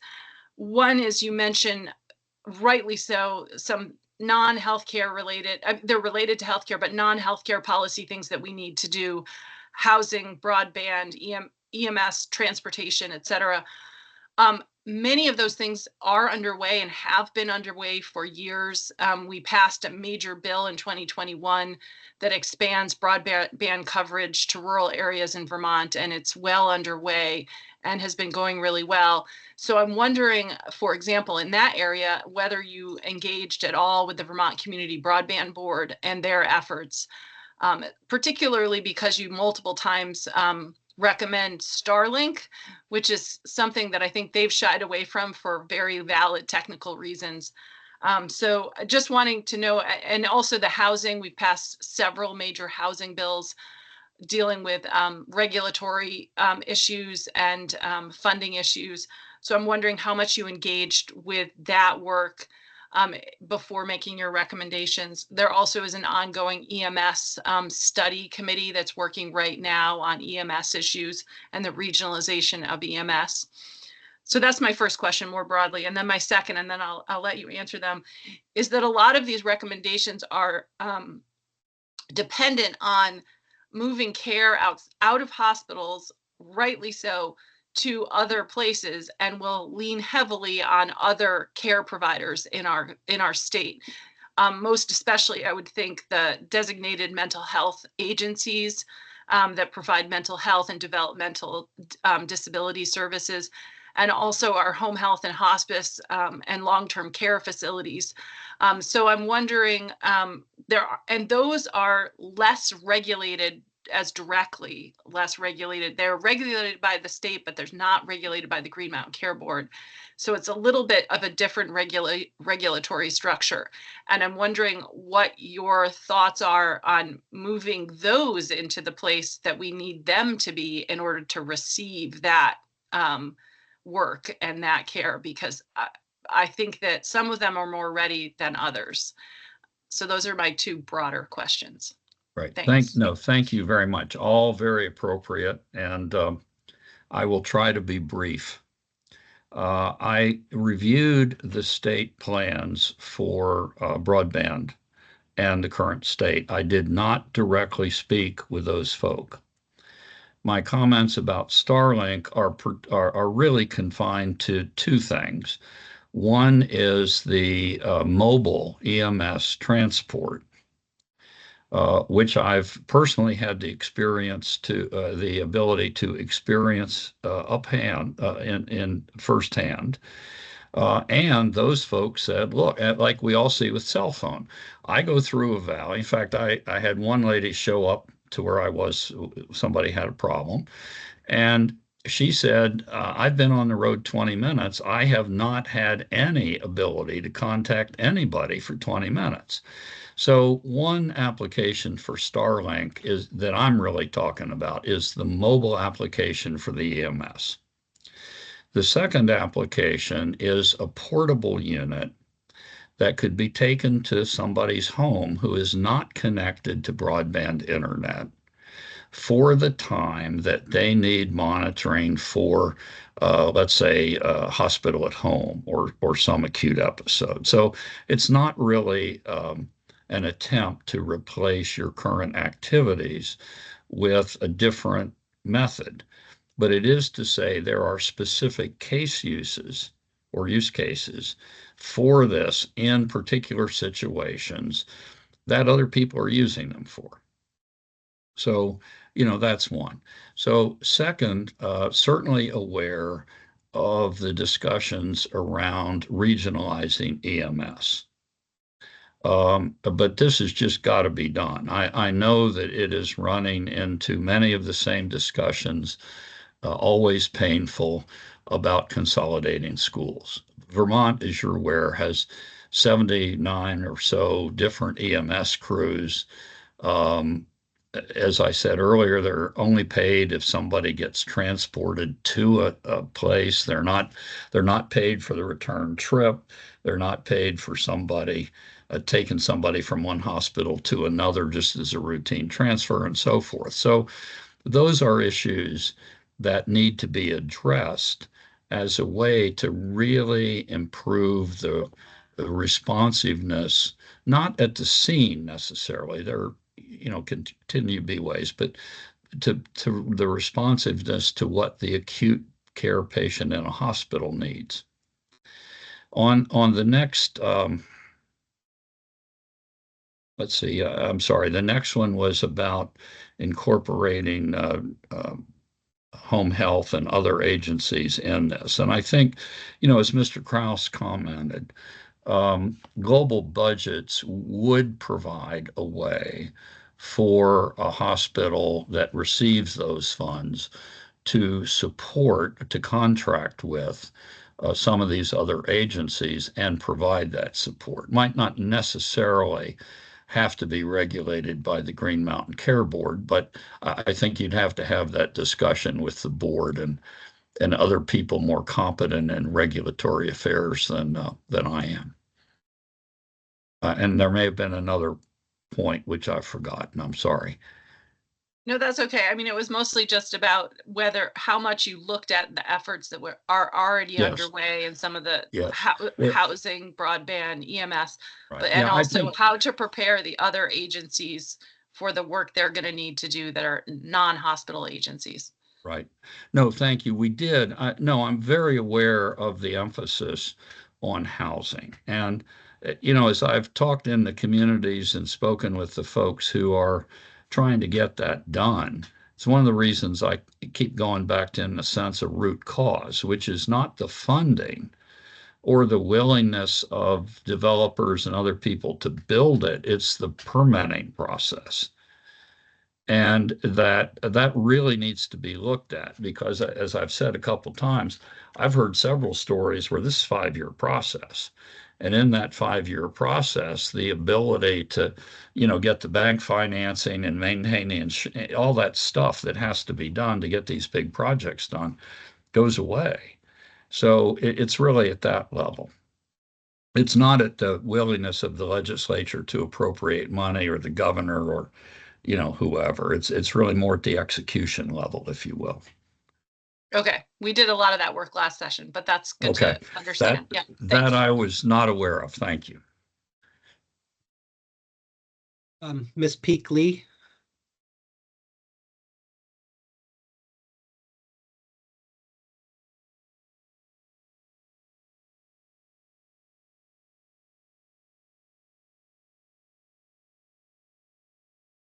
I'm sorry, Ms. Peak Lee, I think are you muted perhaps?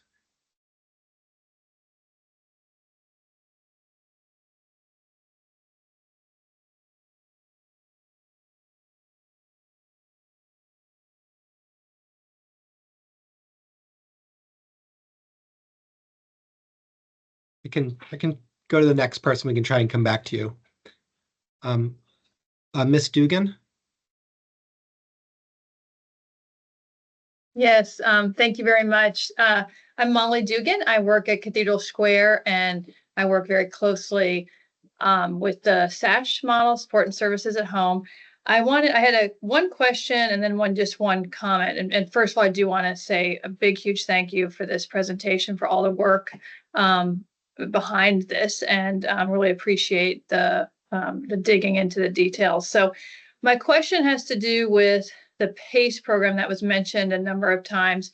And I know in my experience when we first started the SASH model, now it's been almost 15 years ago, PACE was very much here in Vermont, and they were a partner with SASH and the original kind of teams that we created. And then PACE went away. And there was lots of, speculation from those of us that didn't really know what happened about what happened.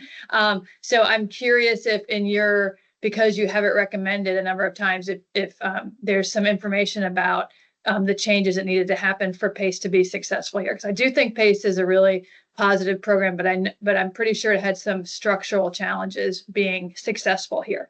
And then the next thing, just piggybacking on the discussion around housing, I agree with Senator Hardy that there has been a lot done over the last number of years around housing, affordable housing, but I would contend that the adequate funding is still absolutely needed. We haven't, the costs of developing housing have just skyrocketed. And, for working for an organization that really specializes in housing for older adults, I can say that, we're lucky if we can get one senior housing community funded a year with the existing resources that we have. So there really is a need for more funding for housing. So I'll stop with that. Thank you very much. No, thank you for your comments. And I'm sorry I did not express my appreciation and the importance of SASH more. It's a great program, and it's one of the ones that, I was trying to express, perhaps not as well, the need for really expansion across the state. You've got several very effective, very active locations, but you need more. As to PACE, I could not find out why it disappeared in Vermont. I know I've helped set up some in rural areas. They've been very effective. They do require sort of, as you are aware, continued enrollment because people die off. But they can be an effective way of providing care to people who live in their own home and who are not in a larger community. And so, again, I think it's something that would have to be reevaluated. We did not have the time to go into that in detail, but I appreciate your experience and the thought. Sorry, I can't be more specific. Great, thank you. Any other public comment? Ms. Peakley?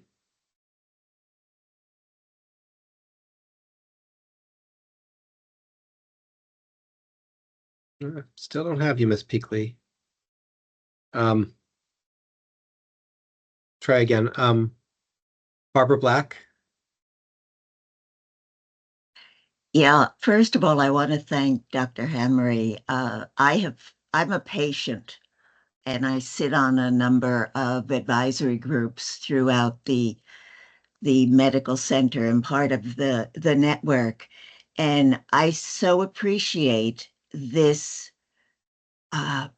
group of recommendations because there are a number of patients that have been advocates and advisors that have seen what's happened to the system and could get nobody to talk about the system in general, but talk about different units or different parts of or different specialties. And what we were looking at as patients was the system. The system didn't connect. The system was not able to steer me as a patient to where I had to go, whether it was within the framework of one place where others were involved. And because so much of my family are medical doctors, they have been talking about the implosion of the system in Vermont for quite a while now, and about the possibility that it would have to be reconfigured and that certain hospitals would either have to be let go and turned into other types of facilities. And my first thought was what Mike Fisher was talking about, which was I can just imagine what's going on in the minds of patients or community members or doctors.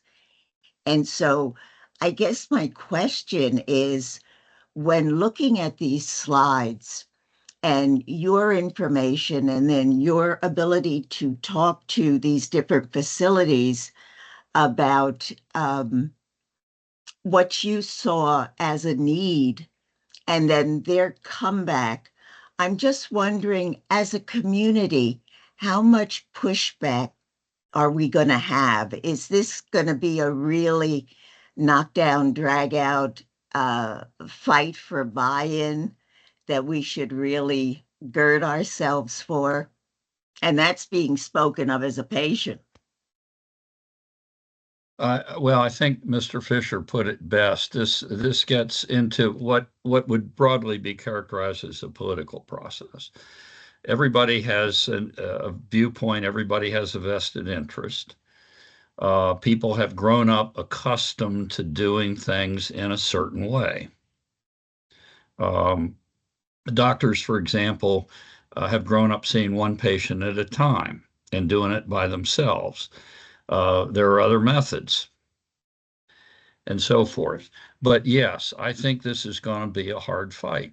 And I think from what Chair Foster pointed out to start, any movement is going to get a lot of pushback. Yeah.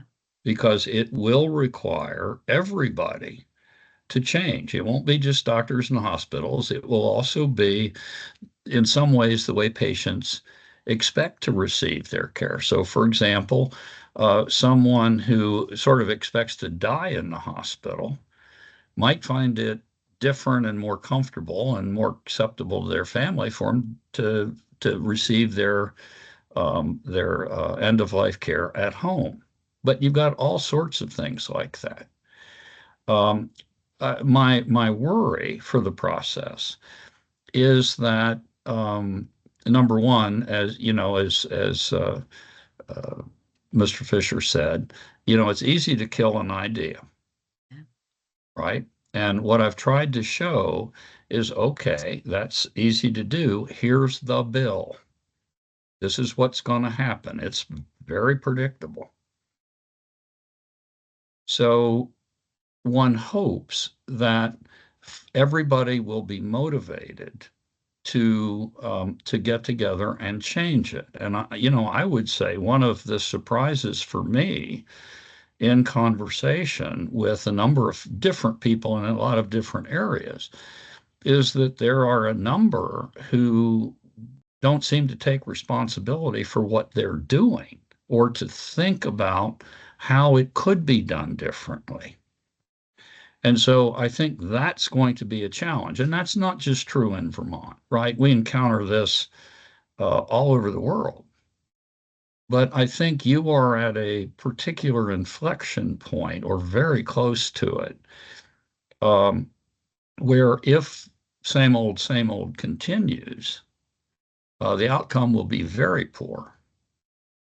So I appreciate the question. Yes, we have tried to take a very systems view, and I'm more of an operations person, not a policy person.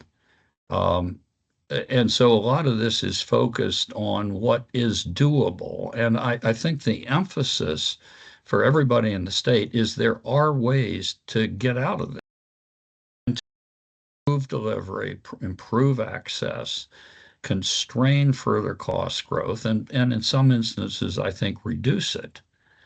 But it's going to be a forced change. It's not a voluntary change. Thank you. Thank you for the comment and question, Ms. Black. Sometimes people characterize it as like, I don't know, knockout, drag out fight, but it's also really important feedback that you get from all angles. And it's how you make sure you make better decisions, right? So in any of our processes, we have pretty vigorous, discussion. And I think it really helps me as one board member know that the direction I was going was right or wrong, and it's an important part of the process. Yeah, no, there's no question about that. I'm not saying don't discuss it. Yeah, I'm just saying bring it to a conclusion. And hopefully the conclusion is to move forward in one direction or another. You can amend the direction based on the conversation. Ms. Peakley, I'm gonna try you one last time, but I'm gonna move on if we don't get you this time. Can you hear me now? Yes, perfect. All Thank you. right. So, All right. a few pieces of technology is all it takes to finally get through. So, and I also want to say thank you to Kristen, who said you will figure this out. So appreciate your patience. I want to start by saying thank you to Dr. Hamre and all of the information he shared today, but it's been really refreshing to see someone take a global look at healthcare, bring it to Vermont, and recognize where we're different, but where we're not. Probably from my accent, you all recognize I'm not was born and raised in Vermont, but have chosen to be here for all the wonderful reasons that the rest of you do. And healthcare is really important. I've been in healthcare my entire career. And I want to say thank you for bringing forward new ideas and thinking about things in ways that are different from how healthcare has been delivered. I do have one question and then an additional comment, if you will bear with me. Costs are very important. Costs are very high in Vermont in terms of what Vermonters are up against in managing their healthcare costs, their cost of groceries, cost of gasoline, many of the basic needs. So I did have a quick question on the data source for the admin costs for UVMMC that you had on slide 116. If you had that data source, or what source was used for that data. Because again, I like to dig into the information and see how we can be part of the solution. That particular data element, I think, comes from Mr. Ree's analysis. As I said, we did not repeat that. Okay, thank you. I will take a look at that. I also wanted to say that Senator Hardy, I appreciate you bringing up what has been being worked on, and that also recognizes what continues to need to be put in place. So I want us to move fast, but I want us to do it in a smart way to ensure that we have the infrastructure, such as the necessary things for admission avoidance. There are many things in the communities that are not in place that unfortunately do end up causing care to be provided in our emergency room. So I am very much an advocate for how can we ensure that the care delivery is provided where it should be, when it should be, and not just at catastrophic moments for the Vermonters. I think that's a nationwide focus that should be occurring. So I want to say that we look forward to being a partner in this. I think that there's not a quick path, but there can certainly be a strategic path to ensuring we have proper foundations in place to ensure we can transfer that care. University of Vermont Medical Center has seen an extreme increase in the demand on services. And we are definitely a see a need, fill a need type of organization, as is the rest of the partners within the University of Vermont Health Network.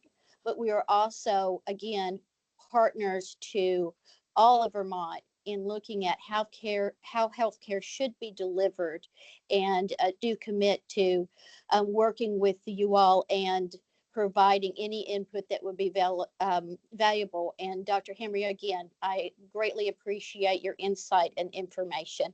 And Chair Foster, I lost you on my screen there. Thank you for your patience and working with me to be able to speak today.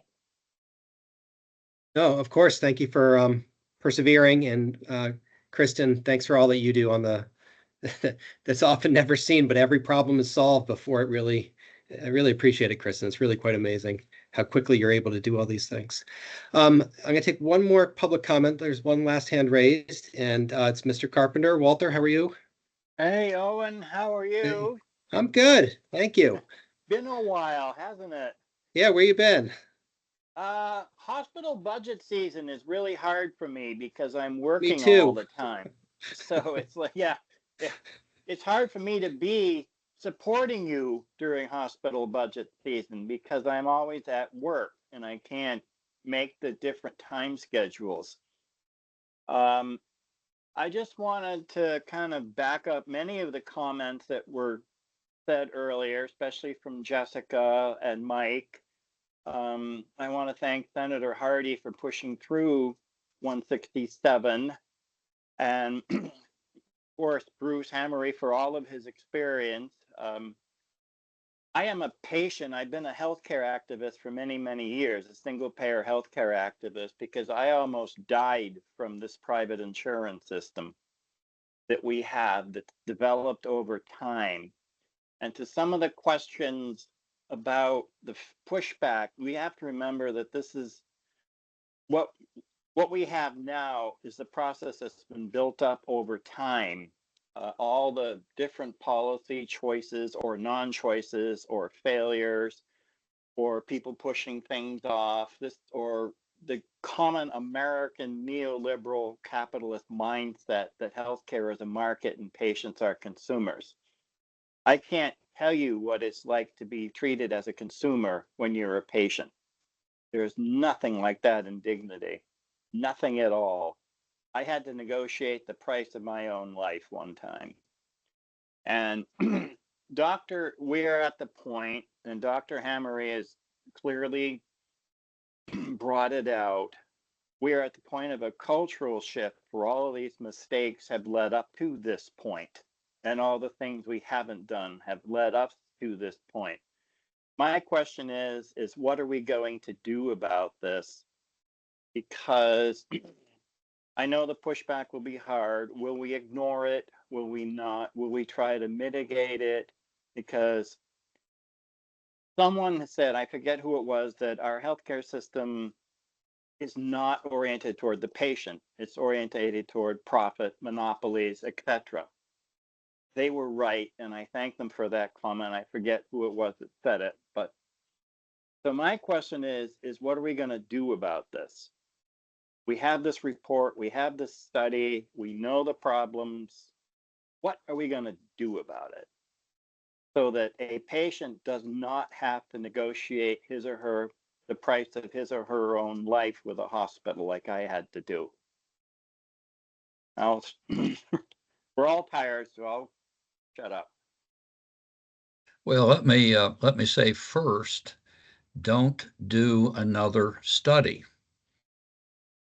It's been studied, and we've reviewed a number of previous reports, and parts of what I'm telling you, people have been telling you for 5 years or more. For example, 10 years. I think, yeah, well, and there was a 15 study years. somebody in the state did about population changes 10, 15 years ago. So I think, Walter, the first thing is, stop looking for data. Right. Because we've got you the most current there is. It's always a year late. It always changes. It's like medicine. You make decisions based on the best information you have. And so the first thing is don't put this into another study cycle. The second thing is get everybody in the process. As Owen said, the conversations enrich the decision making. As I've said earlier, I think it will be very important for members of the legislature in the various areas to be present at these meetings. I think one of the things that really has impressed me about your citizen legislature is that they are committed people. They live in the communities full time. They have businesses and work there. And when they attend these community meetings, several are taking notes and saying, what happens next? And that is very important. So I think, having the conversation, but then reaching a conclusion. Now, the only advice I have for that is the inclusion to wait 5 years to do something, or the decision to just not do anything. That is a decision. Inaction is a decision. You're right, and that's what's been right, but happening. Right. This well, is a cultural shift, so that's what I see. Right. This well, is, right, but no, you're right, Walter. And I think, for me, the big thing here, and it is all, it is all these other things. Can people get to care? Is it culturally appropriate, individually appropriate? All those things are extraordinarily important. But at the end of the day, if, as you said, you can't afford to go, or you're having to negotiate price, you can speak the same language. You can be concerned about mental health. You can have a clinic next door to everybody's house. But if you can't afford to go, it's not available. So, so I think that perhaps what differentiates this from previous things is that I think we've got pretty firm projections based on past behavior, current state, what we can best foresee as the future of costs and all that stuff. You've got pretty firm understanding of what the bill is that is going to have to be paid. And I think all of us in this meeting have heard very clearly from your citizens and people that that they're not willing to pay that bill, right? I mean, you've seen the reaction to increases in property taxes driven by increased healthcare premiums for the educators. Mm-hmm. And that's going to get worse. And it's the same thing as Chair Foster commented on with small groups. It's the same thing with large groups. I mean, the only difference between the small and the large, in a sense, is that the large guys have more capability to transfer more of that cost to the employee. So I think a difference here is the perhaps much clearer understanding that there will be substantial consequences to not taking some steps. That certainly does not help. And I apologize for a very grim presentation and a lengthy one, but there it is. Well, thank you for your comment, Walter, and for your question. And Dr. Hamre, thank you again for all of your hard work for us. And I hope that we get to continue to work with you and that you continue to help us, guide us through this process as we embark in this incredible amount of work. Real quickly, I did want to thank all the people that participated today and were here to listen to this important presentation. I saw a number of FQHC representatives, legislators, media, hospital representatives, advocates. A whole number of folks took a lot of time out of the day to hear this, and I think that reflects the recognition of how important this is. So thank you, everyone who did that.